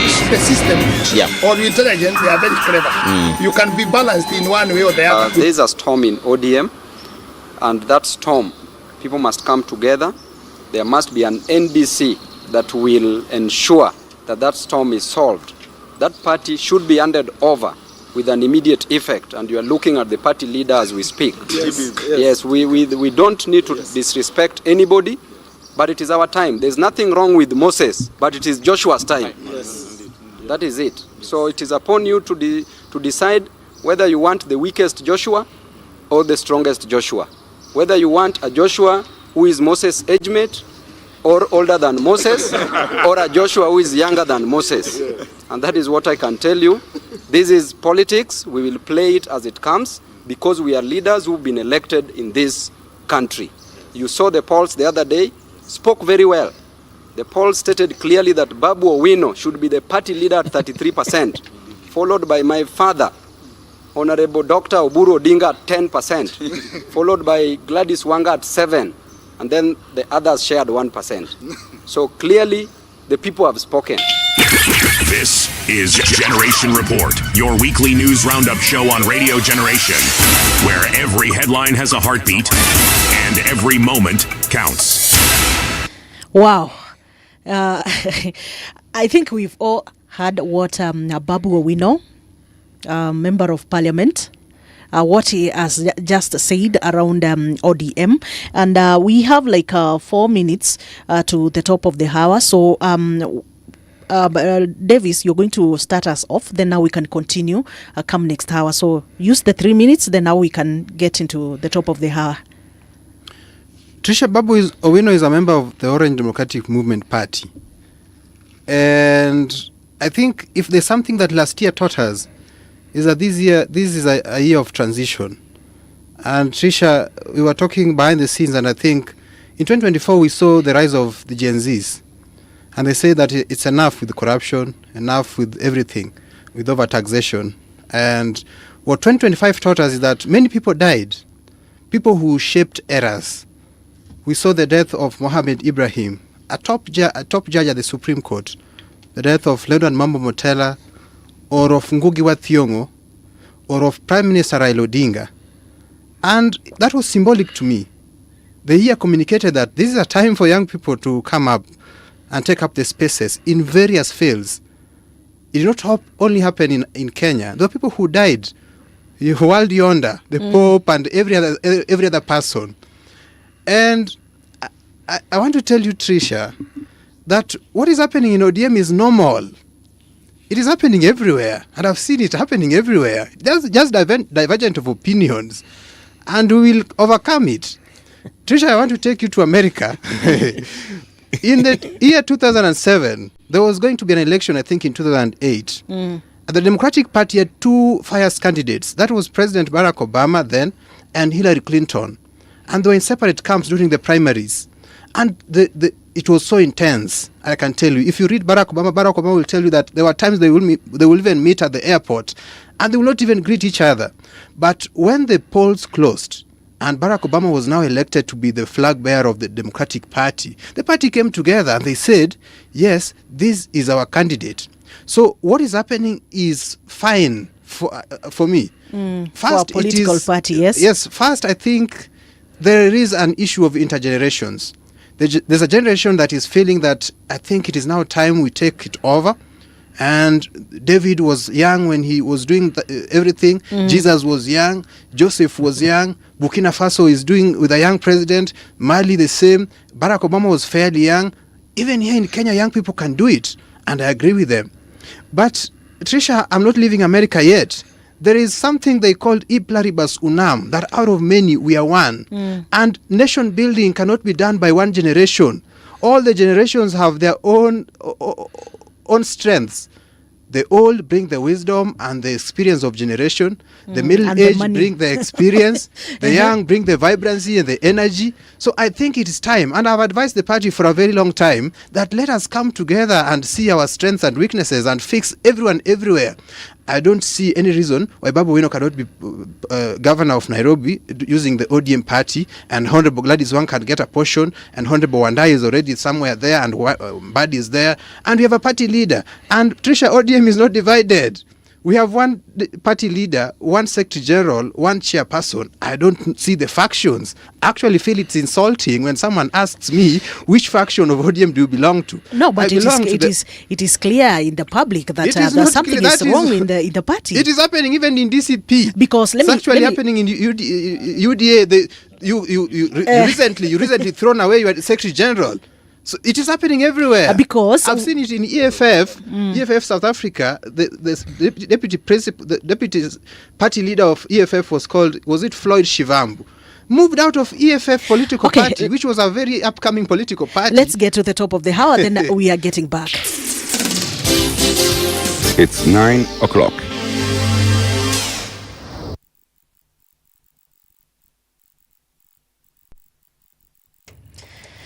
Okay, let's continue. We are right back at the Generation Report, right here at Radio Generation, 88.8 in Nairobi, 90.7 in Mombasa, 89.5 all the way to Garissa. You are able to follow the conversations right here. Radio Gen KE, that is on our social media platforms, that is on Facebook, on Instagram, on YouTube, and even on X. We have a good number of followers or viewers watching us live on our X platform, that is at Radio Gen KE. Thank you so much for tuning in. I even see some of them commenting, saying that they are listening. There is one Luke Ongoro, Ward Nyar Koguta, all the way from West Nyakach. Yes, anasema is tuning in, watching. There's also Dahira Ahmed, who is also watching and following the conversation. I also have one Triciah all the way from Mombasa saying that she's following the conversation and saying that it's quite interesting. So thank you so much and welcome back to this conversation. Before we went for the break, we had just started touching on matters ODM, and I have heard from Davis, who is apparently a youth leader at ODM. Yes, and he's saying that he feels offended when he hears people saying that there is a faction at ODM. But I was just trying to tell you, because we are outside here, and what we have seen so far, looking at this part of ODM members who are saying that Raila left them in government, and there's also these others who are saying us, don't tell us about the government. So, and actually, I will point out, we have the daughter of the former Prime Minister, Winnie. We have the likes of Kina Babu, who are saying that they want a younger Joshua. We also have the likes of Sifuna. And this other side, we also have Oburu Oginga, who is currently the party leader. So we have Kina Joho, we have Kina Abdul Somad, we have seen. So clearly, don't deny there is something that is happening in the party. And that is what we are worried about. Tricia, what we must understand, that there have been constants in ODM. ODM, I think, was founded in the year 2005. And recently we've celebrated our 20 years of existence. The constants are the ideologies. That ODM is a center-left social democratic political party. And I think Honorable Joshua was there when ODM was being founded. And I think he was once a member of the Orange Democratic Movement Party. Another constant is that we have had one party leader, the former Prime Minister Raila Odinga. May his soul rest in eternal peace. So all these other things have happened. We have seen people fly away. We have seen President Ruto go and form URP. We have seen President Uhuru Kenyatta leave. We have seen Aden Duale leave. We have seen Ababu Namamba leave. But the party has been there, and the party leader has been a constant. So Tricia, what brings all this is that late last year we lost our party leader.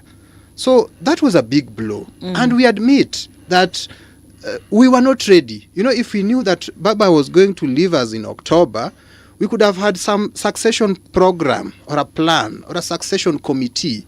But it happened so fast that Baba now is leaving us, but we did not lay a succession plan.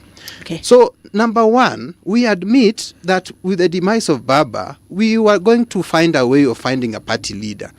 And Tricia, politics, there are interests.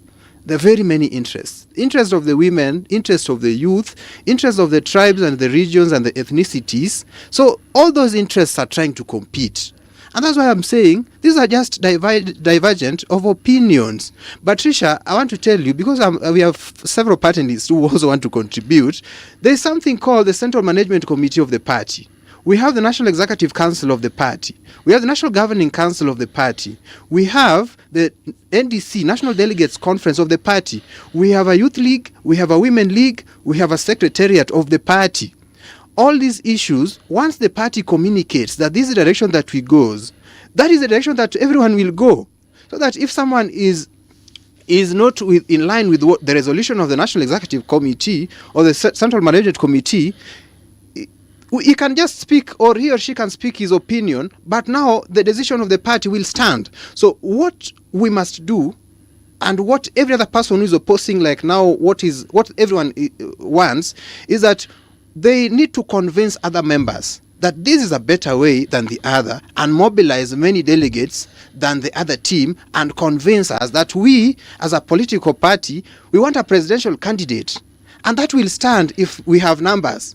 If the team that has members saying that we support President Ruto win at the National Delegates Conference, that is what we will follow as a party. If the resolution of the National Delegates Conference say that we support former Vice President Kalonzo Musyoka, that is what the party will do. So, Tricia, there is nothing big. The NDC is coming. What will win will win. Majority will have their way. Minority will have their say. Currently, I don't have a faction. I still believe in Orange Democratic Movement Party as founded in the year 2005. Okay, and thank you. The resolution of the National Delegates Conference will stand. Thank you. Thank you. Let's hear Derek. I've heard my brother Davis, he's blowing hot and cold because they are confused. But what is happening at the Orange Democratic Movement is the D in that ODM. You know, the meaning of D in the party ODM is democratic. So when you listen to people speaking from different views and people having divergent opinions, there's no problem. That's a party. That's the function. That's the functionality of any other party. Yes. Because not all of us will think the same. True. But what I want to speak to is what Babu Owino has spoken, and the sense of entitlement that he has. We as young people, almost all of us, the people who are interested in politics, we are overly ambitious. I also want to be the president of Kenya, but I can't be president of Kenya today. I'll have to wait. There are some processes, there are some things that I have to do before I get to be the president of Kenya. So I think Babu is... do you remember when President Uhuru Kenyatta used to say that when there is an untamed ambition, it becomes dangerous? I think where Babu is moving towards is having that untamed and a dangerous ambition that might even go against what he wants. When you look at all these other leaders who have become presidents, President Uhuru Kenyatta, President William Ruto, even Raila Amolo Odinga, he had to follow other people. He had to wait. He had to build slowly for him to become the party leader of ODM. So Babu Owino, I think he should tone down, listen to what the elders are saying, follow the party procedure, the party procedures, because Oburu Odinga didn't become the party leader overnight. When Baba Raila Amolo Odinga died in October, was it October? There are some. I saw the management committee, or was it the central committee of ODM? Yes. They sat down and decided that Oburu Odinga was to be the acting party leader at that point in time, because they felt that it wouldn't have been okay for them to have that void. Immediately after that, I saw them also in Mombasa doing something. I don't know which organ of the party was ratifying the decision that was made by the central committee, that now the official party leader is Oburu Odinga. So I think the likes of Babu Owino, Sifuna, and these are the faction of Kinawini Odinga, what they are saying is right, that they want to be part of the decision making of the party. But what the party decided at that point in time is that Oburu Odinga is their party leader. So they shouldn't be coming out in a way that it's like they are threatening that they are going to leave the party. If all these guys feel that they have guts enough to be presidents, then they should leave ODM and go and form their own parties, because but I think if you look at how Raila became president, or how Raila became the ODM party leader, it is by him disagreeing with other people. There was a time that he disagreed with his father. He moved to and formed the party that was Ile Nyundo, or was it Tinga? He moved from there to Kanu. Then he came and formed ODM. So if DP first before, I don't know, ODM. So Babu Owino and the ilk, if they feel that the party or ODM is no longer their home, let them move. Or they sit down with the party, agree. If they disagree, everyone has an opportunity to form. We disagreed with, the UDA party disagreed with Rigathi Gachagua. The moment we impeached Rigathi Gachagua and he felt like he was not part of, he didn't agree with the ideologies of UDA, he went and formed DCP. So if Sifuna and Babu Owino and all these other people feel like they are not part of the ideology, or they no longer believe in the ideology of ODM, then they should move and form their own party. Okay, let's hear from Joshua. Let him tell us what is the problem with, what is happening in ODM, because I know he's also a member of ODM. No. Let me clarify. I'm a member of UDA. Yes. Mm-hmm. I was one of the first people to join ODM. My life membership number for ODM is number 464, which means that only 463 people registered before me. Mm-hmm. And that is because I delayed in actual registration. However, I was there from the beginning. The party that, the rally that announced ODM to be party was in Kisumu, and I am the one who led the organization.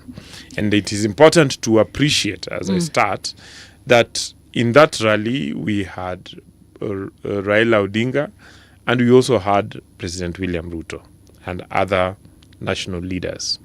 So the ODM party that we formed in 2006 in Kisumu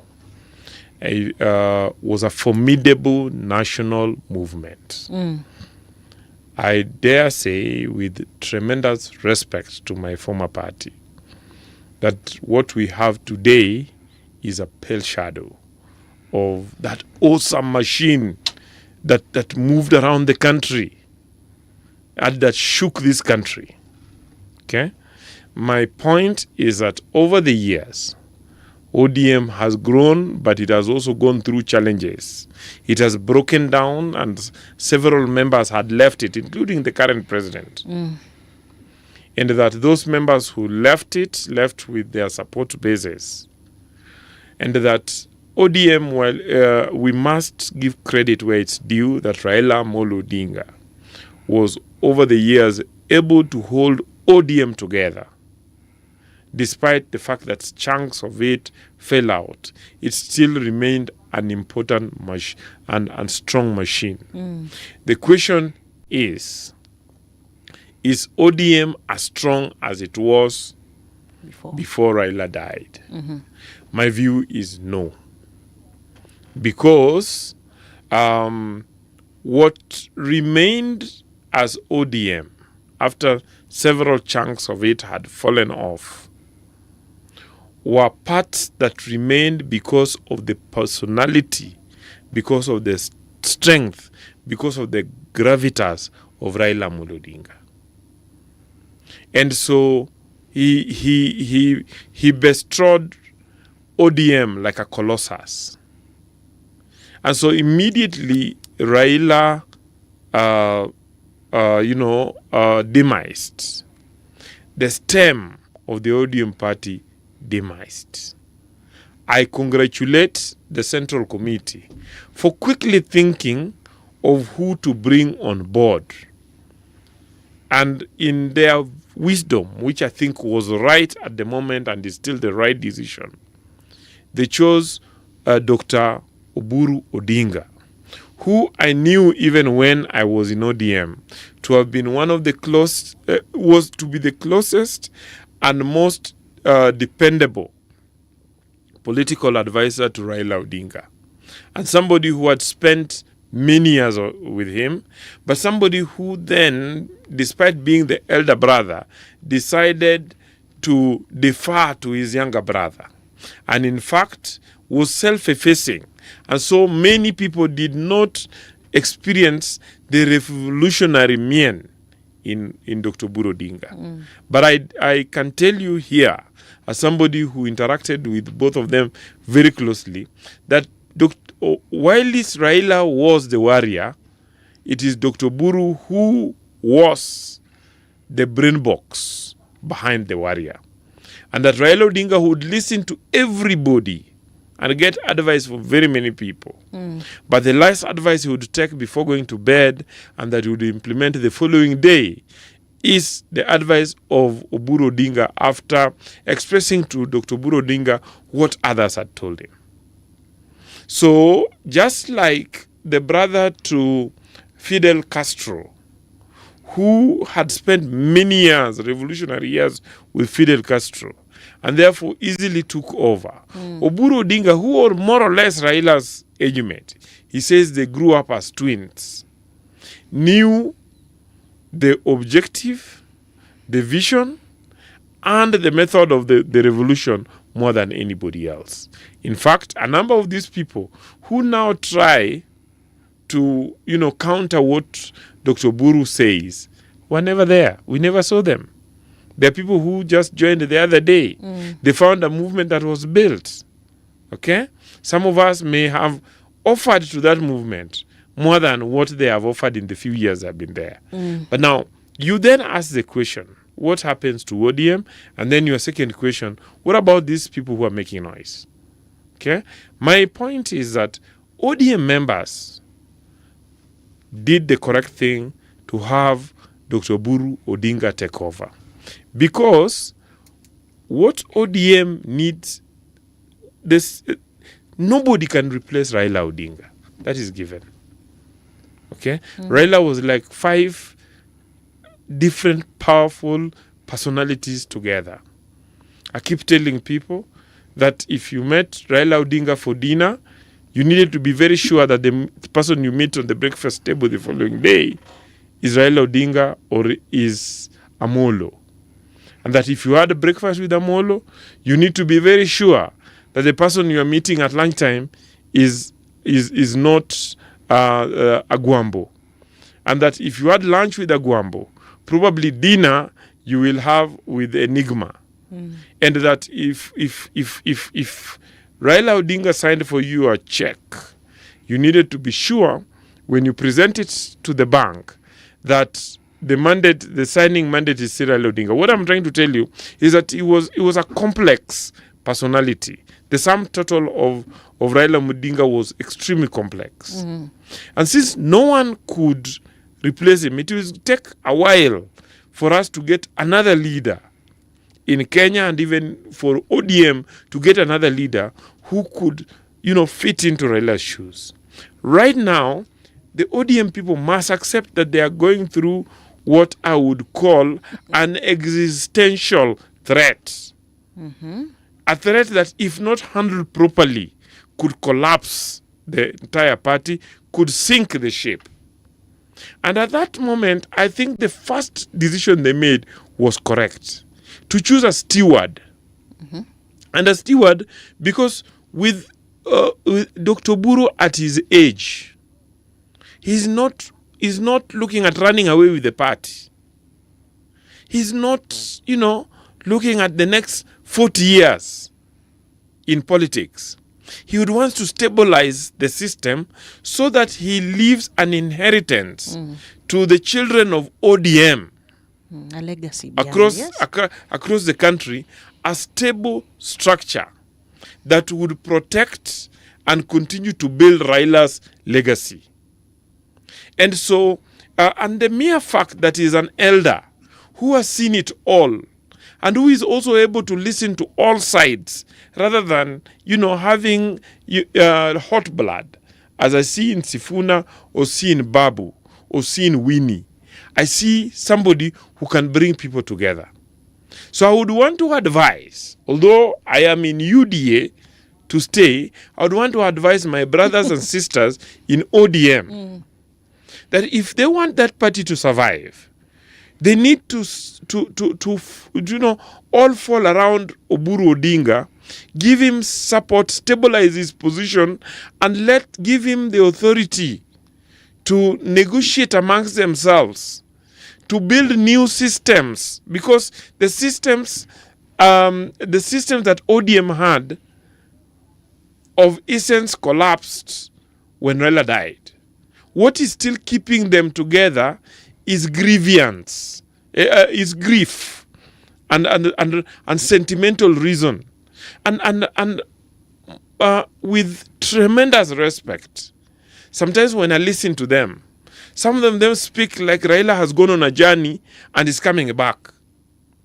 The reality is Raila is gone and he's not coming back. And they keep referring to Raila. It's not going to help them. What they should now think of is how to move forward. And since they have a steward who looks ahead, they need to give him support. They need to sit around him. He needs to help them build new systems, and then they move forward. But it is also critical that before Raila Odinga died, he left them in a political arrangement.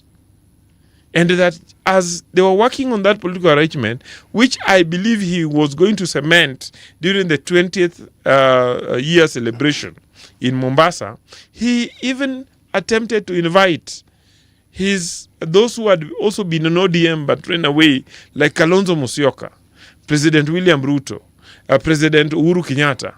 What did Kalonzo Musyoka do? Went on a microphone and told him, I am not coming. Interestingly, Kalonzo Musyoka is now interested in the same constituency he said he was not going to join. President William committed to join, supported them, and joined them. Okay? Now, the other thing is that ODM will need a partner. In my language, we normally say that when your father dies and you are amongst, adversaries, an uncle of yours could take you to his home. And when your uncle takes you to his home, the most important thing is for you to be accepted in the home and to be disciplined enough so as to gain as much as you can, so that you become a man of your own and go back and restabilize your father's home. So in this particular case, as I move towards the end, the challenge is that ODM, a significant part of the ODM constituency, realizes this and have found in President William Ruto somebody who not only protects but advances Raila's vision and Raila's legacy. That is why he not only gave Raila a state funeral, but he has moved on to protect Raila's name by naming the most important monument that we will have in this century. That is the Talanta Stadium after Raila Odinga. What else did he do?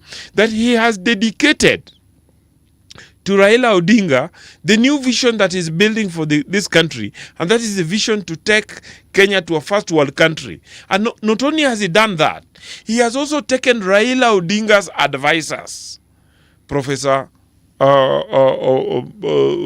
Nyong'o, Professor Wanyande, and several other advisors of Raila, put them together to work with his advisors to work on the roadmap to Singapore. Okay? Now, what am I saying? That in William Ruto, the ODM fraternity will find a person who will protect and promote Raila's legacy, and they need to support William Ruto as they reorganize their house, probably after the 2032 presidency of William Ruto. ODM will have strengthened itself enough. Or the original ODM, which will include even members of UDA, will have merged into one big machine that will rule this country for the next 200 years. Okay, I want to then advise the young people like Babu and like Sifuna that it takes a lot. It takes more than noise to build national constituency. And in their noise, they have just demonstrated immaturity. They have just demonstrated that they are incapable of leadership. Let them, climb down, support the Dr. Oburu Odinga, work within the broad-based government. Let us, implement as much as possible for the people. As they build themselves, probably one day they will mature up and get to the point where they could provide leadership. For now, what I'm seeing from them, unfortunately and with tremendous respect, is immaturity and impudence of youth.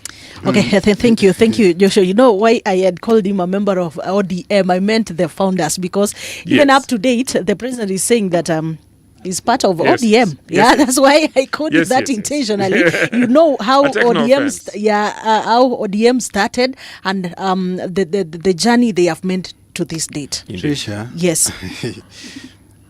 Tricia, I think it is very insulting for members of the United Democratic Alliance, the UDA party, to advise the Orange Democratic Movement Party. Number one, my brother Derek, who is my peer, says that is telling Honorable Sifuna that if you can't toe the line of the party, move out of the party. That one cannot happen, Mr. Koech, Mr. Bet. That one cannot happen. What I can say, Tricia, is that even if you hear Mr. Nyamuri talk, he says that ODM has remained a pale shadow of what he was That is also very insulting. And I can tell you, in Luo, we call the likes of Nyamori, Joluo Mawar. Joluo Mawar means the Luos who got salvation. They have never believed in ODM. These are not members of ODM. They were members. But let me ask you. Let me just continue, Tricia. Yes. They were members. So it is time they move on and let the people who still believe in the ideology of the ODM to continue the aspiration of the Orange Democratic Movement Party. Secondly, Tricia, is that these people don't believe in ODM. I'm not lying to you.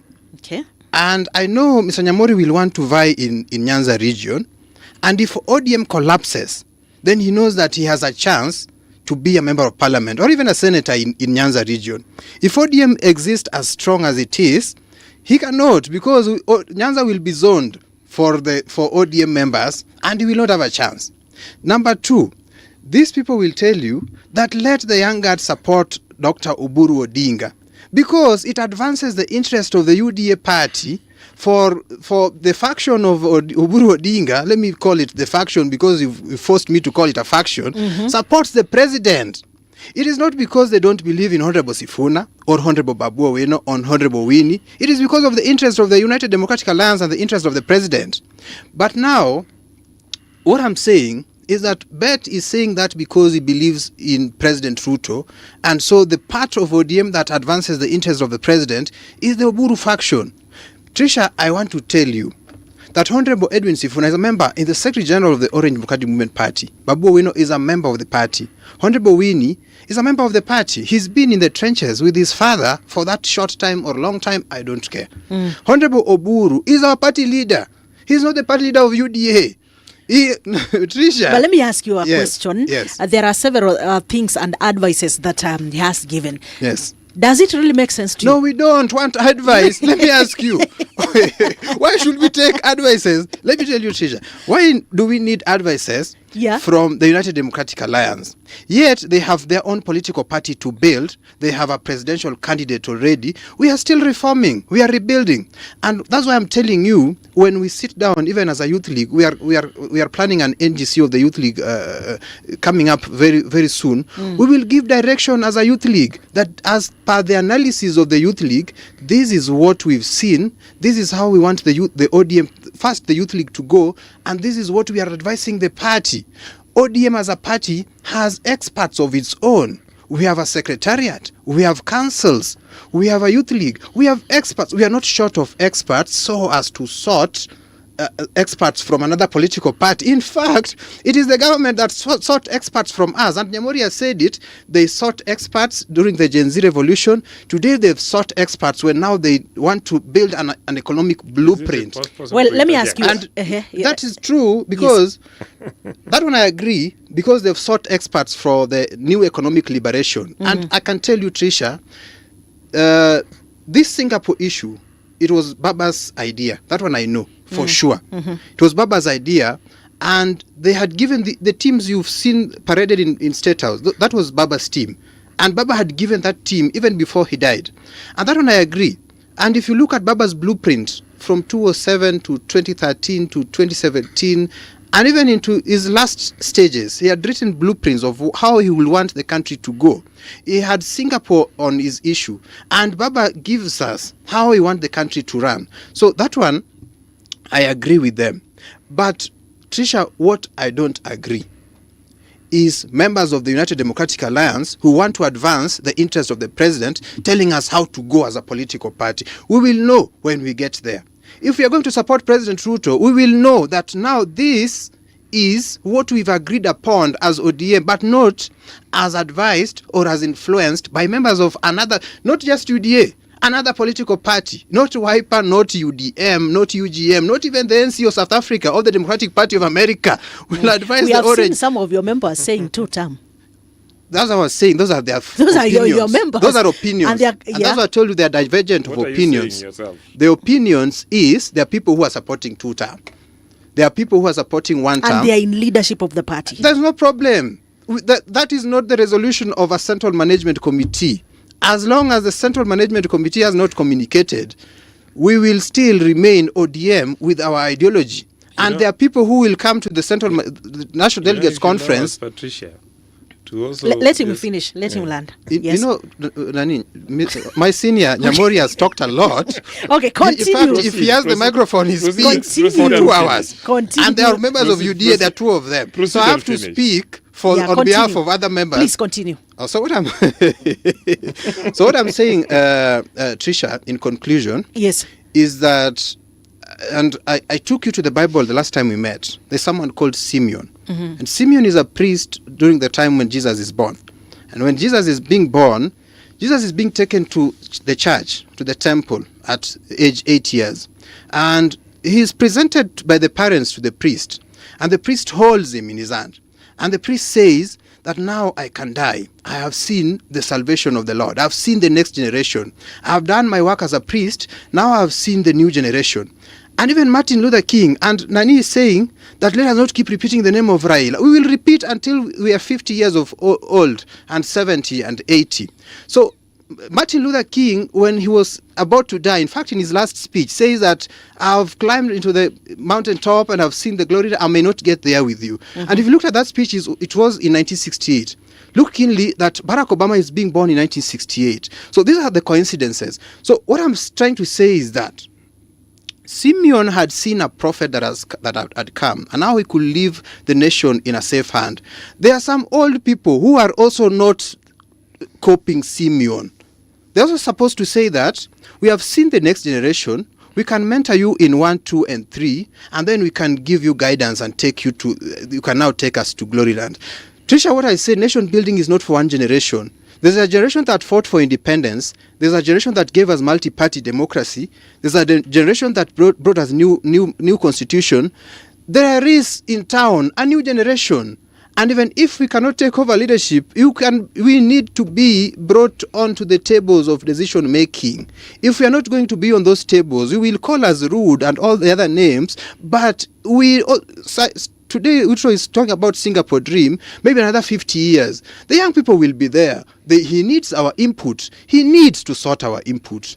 It is not upon the older generation to take it upon themselves to build as a dream that we are not involved in.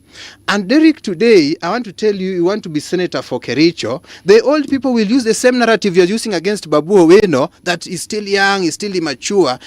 If we cannot support our young people, then we are not ready to lead. Thank you. I haven't said that Babu Oweno is not ready to lead. What I'm saying is that he has put it right. Mm-hmm. That they didn't want. Well, let's have a. I'm getting back to you. Let yes. him just finish. No, just I want to sort his mic. Yeah. Yes. Okay. My brother will watch. We have no quarrel with your views. The only thing I keep reminding some of my brothers is that we need to move away from sentiments to facts and strategy. And that if we don't do that, then we will continue living a lie. For instance, you hear the talk that we are the largest party north of Limpopo. Yes, and the south of Sahara. Yes. In reality, in Kenya, the size of political parties is determined by how many members are registered. Mm-hmm. If you go to the Political Parties Act, you will, the Register of Political Parties registry, you'll find that UDA is the largest party in this country. Okay? So, but you see, we don't make noise about it. Because in our organization as UDA, we focus on grassroots building. That's why you saw the president going to Nyeri last week and meeting 17,250 officials of the UDA party. Those who are officials from all the polling centers, 20 per polling center. Okay, so it means that the party exists, is active, and working there. My advice to our ODM brothers is that rather than sentiment, it is important to appreciate the reality and move down and work. And that is why I keep repeating to them that in that process, the only person who has been here long enough and understand the process of party building is Honorable Buro Dinga. And I want to also tell them that parties are not built on social media. Parties are not built on Twitter or X or Instagram. Parties are built by actual organization on the ground. And the reason why this is critical is a number of these young people keep saying that they are very popular because of telephone opinion polls, that even its scientific methodology is not tested. For instance, if you go out there around the country and ask every Kenyan that who should be ODM's party leader, and then you come and say that the opinion poll has declared that Babu Owino should be the party leader, are all Kenyans members of ODM? Okay, so you needed to first, ensure that the people who are answering those questions are actually members of ODM. Okay, so I would want to tell them that if opinion polls were what would define who becomes the leader, then President William Ruto would not have been president today, because opinion polls indicated that he was trailing throughout. But what President William Ruto did was not to bother with opinion polls, but to go down in actual organizing. I would want to advise the young, strong, emerging leaders. But we have seen many young leaders like that become so fiery and then collapse. I would want to tell Babu that he cannot be as fiery as the young man we call Karl Marx during our university days, Christopher Wiro. He cannot be as fiery as Suba Churchill. Okay? He cannot be as fiery as Mwandawiro Mganga. He cannot be as fiery and more decisive as Andugosi. Are you underrating him? I'm not underrating him. Are you underrating his influence? I am basically trying to advise my younger brother, and he's a younger brother. We went to the same school, different years. Okay? Is that he needs to accept, even when we were younger than him, we thought that we could, overturn the world upside down. But experience has taught us that is not possible. I would want him to, get back to a quote by Winston Churchill, that if you are not, an idealist at 20, you are, you have no heart. If you are not a realist at 40, then you have no brain. The issue is that if he was 18, he was 18 to 20 years, I would accept what he's doing. But what at the age he's in, because Babu is not very young, at 40, reality should have hit him.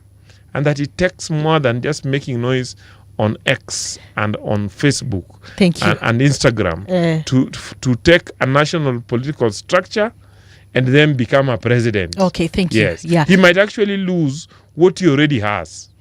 Asante. So let's have a break and then we are coming back.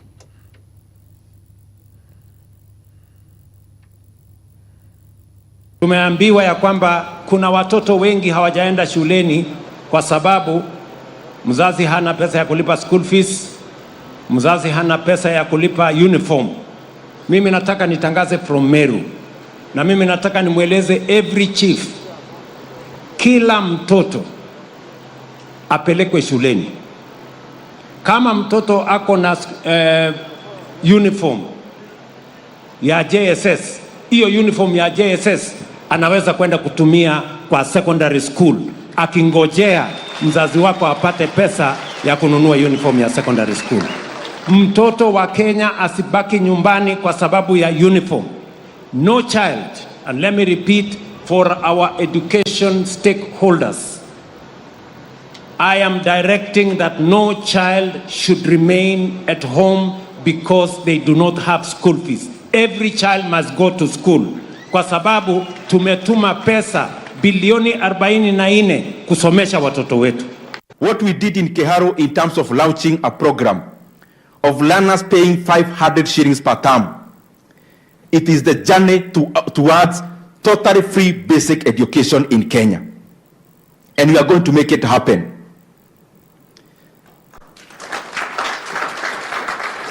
And we want to start with day secondary schools.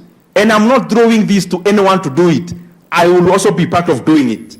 And I'm requesting a very simple formula. Instead of me doing this program in Keharu and another one doing it in their constituency, and the discrepancies between this and the other one in terms of constituencies, my proposal is simple. And we'll do it, and I can assure you, I'll be the champion of this until it is done. CDF at Nairobi level, even before it comes to Keharu, every constituency must be cut 30 million Kenya shillings, which will amount to 10 billion Kenya shillings nationally. We put that money into a kitty we are going to call Day Secondary School Kitty. The governors in the equitable share to also contribute 10 billion Kenya shillings. Even before it reaches, the treasury should deduct the 10 billion. The national government, and especially the Ministry of Education, to also rearrange their budget and raise an extra 10 billion Kenya shillings. We put that money into a kitty of day school. Kenya requires only 30 billion shillings to make day secondary school education free and totally free, including lunch. And Kenya must start that journey today, not tomorrow. We must never use basic education ever again as a tool anywhere in the election period. The day secondary school and basic education must be made free. And by the way, my goal is for us to have free basic education from term 2 of 2026. There's a storm in ODM, and that storm, people must come together. There must be an NDC that will ensure that that storm is solved. That party should be handed over with an immediate effect, and you are looking at the party leader as we speak. Yes, we don't need to disrespect anybody, but it is our time. There's nothing wrong with Moses, but it is Joshua's time.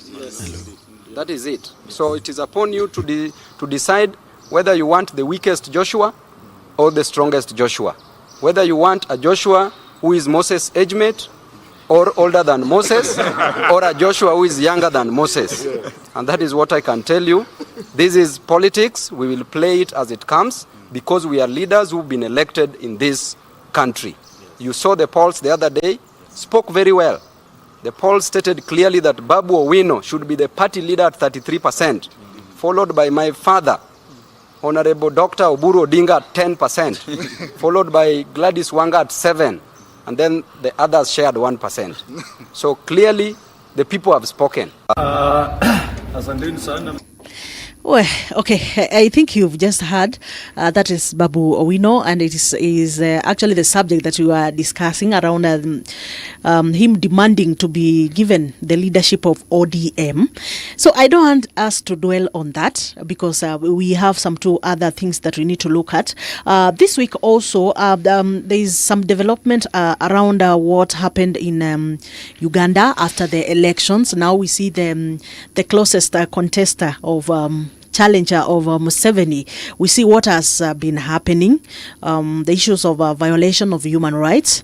As we speak today, the latest report that the wife, Barbara, gave out, is that they violated human rights. And then again, she was like, they tortured her, and she was like telling the husband, wherever you are, usitoke, niko salama, niko tu sawa, keep hiding. And we saw the sentiments that the son to Museveni said on, is so good at writing these things on X. So good at writing these things on X. So my question, because the latest was when he said that we have killed 22 NUP terrorists since last week, and he was praying that the third is Kabobi. Calls Bobby Wine Kabobi. Yes. So it is something that I don't know what is happening. Where is the international? Where are they? Let me first, because there was something that I wanted to say about Babu Wino. It's not that I am opposing what they are doing, but what I was trying to say is that let them follow party procedures and let them come pole pole, because leadership, as they say, is not given, it is taken, but it is not the right time to take. It is the right time to wait and pounce on it. Let me come to Uganda. I can say for a fact I've been in Uganda, not just there, but in one of their biggest institutions, the military. And I learned Uganda a lot from the experience that I had in that place. Uganda, I think countries are unique. What we are looking at from the lenses that we are as Kenyans is not the same thing as what Ugandans are looking at in their country. Well, let me correct you before you continue. Let me cut you short, Kidogo, before you continue, because human rights cut across all the countries. I think human rights are human rights. There's no problem with violating that. And violating human rights is going against the human nature. It is not correct. But the situation in Uganda is a bit different. They are trying to manage their country. When you look at Uganda, the history of Uganda, do you know that Uganda has more than 12 presidents over the past years? But one has been the constant since 1986. But how they arrived to these having more than 12 presidents is what I think the current president of Uganda is trying to avert. When you ask the common mwananchi about what is happening in Uganda, if you go to Uganda and ask the people there about their view on how the government is doing and what they are faced, they'll tell you that they are a bit comfortable with Museveni. Sure because the only problem that I have with President Museveni is that he hasn't grown above him becoming the president. He hasn't thought about what will happen after, maybe, God forbid, he dies today. Because the beauty of our country, Kenya, is that we have a process that guides us on transitions. And that's the reason as to why we have had all the 4 presidents peacefully transiting. But the nightmare that is in Uganda is how we are going to transit from President Museveni to another president. When you look at how even the UPDF, the Ugandan People's Defense Forces, it is not the allegiance of the Ugandan People's Defense Forces the allegiance is not to the country, but the allegiance is to the president. Do you know why? These are defense force that was born out of resistance. They haven't moved from them being a resistance to the then government to them being a people's defense forces that the allegiance is to the country. So I think Uganda is a unique case, and many people will say that Museveni is doing something that is wrong, but maybe from his lens, he's looking at it as the country will collapse when he's not there, because there are a lot of people that there are a lot of people that are looking at this who wants to be president. There are generals who are with him that are saying it's our time. I hear that there's another faction that is the wife also has an interest, because he has a son. He has a son-in-law that he wants to be president. There is the son of the president. There are also other people who are. There are also other people who are in the democratic space, the likes of Bobi Wine. So it's a complex thing that if Uganda is not going to handle it so well, the country is going to collapse. Oluoch. I think one of the reasons why we fight a lot about Papa's legacy is because of the work that the likes of Nyamori, likes of Baba, likes of Martha Karua did when they were in the early 2000s and in the early 1990s, they really did a lot of good work. And even if today I'm opposing Nyamori, I know there's kind of good work that is done for the country. So, Tricia, I want to say that Honorable Kizza Besigye is still in jail. And Honorable Bobi Wine is complaining about the forces in Uganda. I know my brother, the UDA party, has a relationship with the NRM party. They are political sisters with Uganda, NRM political parties. And that's why he doesn't want to say the truth. I know he said that I'm beating cold and white, but just give us the truth. Human rights issues are human rights issues, yes. And freedoms are freedoms. True. And everyone aspires for justice and freedom. Everyone all over the world wants to speak whatever he wants without hearing a sudden knock on the door. Start a business when you have an idea and have capital. Go to and find quality education, quality food, and find good health care. Those are fundamental rights, Tricia. What's happening in Uganda and has happened in Tanzania and slowly crippling back to Kenya, maybe during the Gen Z issue, those things need to be condemned using the toughest terms possible, if that is to be said. So, Tricia, as young people, we need to condemn those issues. We need to find a way where, see, in our prayer in 1963, we prayed for justice, peace, liberty. And I think that those are some of the prayers that Ugandans also had and Tanzanians. And I think it's time the EAC find its tooth. I think it's time for AUC or AU to also rise up to the occasion, and the COMESAs and the SADC. We are doing badly as Africans. And I think as a generation bet, we need to. Let me tell you, you see, that's why sometimes I'm jealous with the people like Nyamori, because they have achieved something in their lifetime. Yes, you see, if you call someone like Jomo Kenyatta, they will tell you that we fought for independence. You call someone in the 1980s, they'll say we fought the authoritarian government and we brought Kenya multi-party democracy. Find someone in the early 2000s, they say that we are the people who compiled the new constitution, and today we have everything that's running out relatively well. But now you find people in our generation, if we fall back on lethargy and just things as they are and not have a generational goal, then we will have ourselves to be blamed, and another generation will blame us. So I think, Tricia, it's time as a generation we also come up and talk about some of these things. Okay, we have 6 minutes to the top of the hour, so you give us 2 minutes, then now 1 minute each as we close. Okay.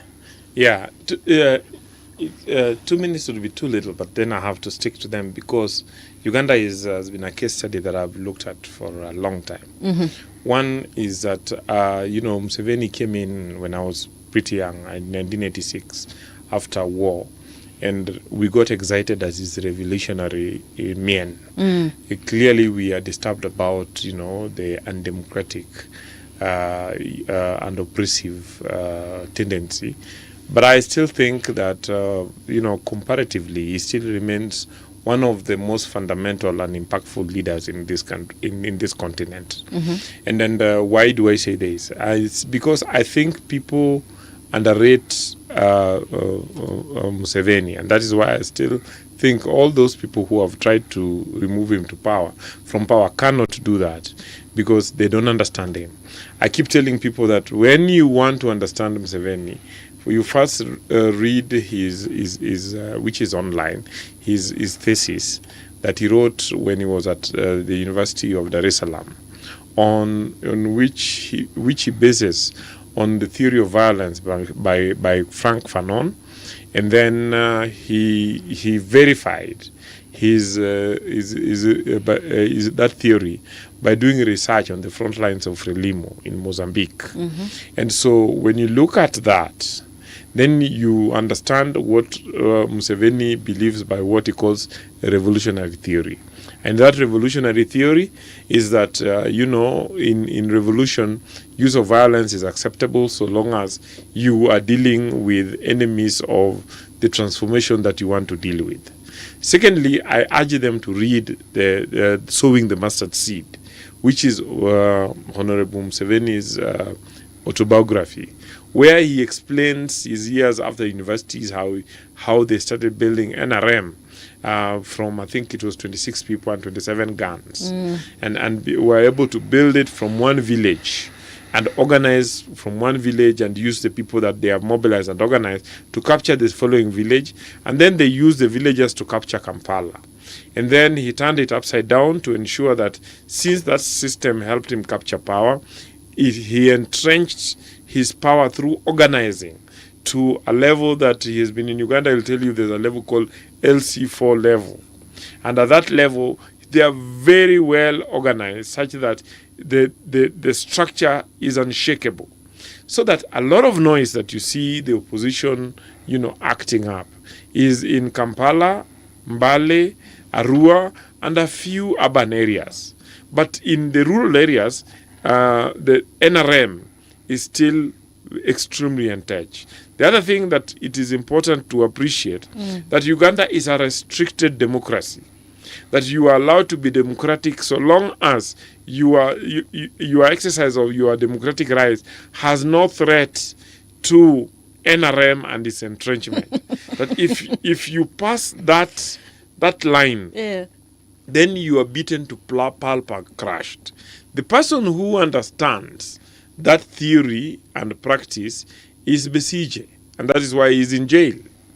I always believe that Bobi Wine, and I can still say it, Bobi Wine is a project or a puppet of the regime.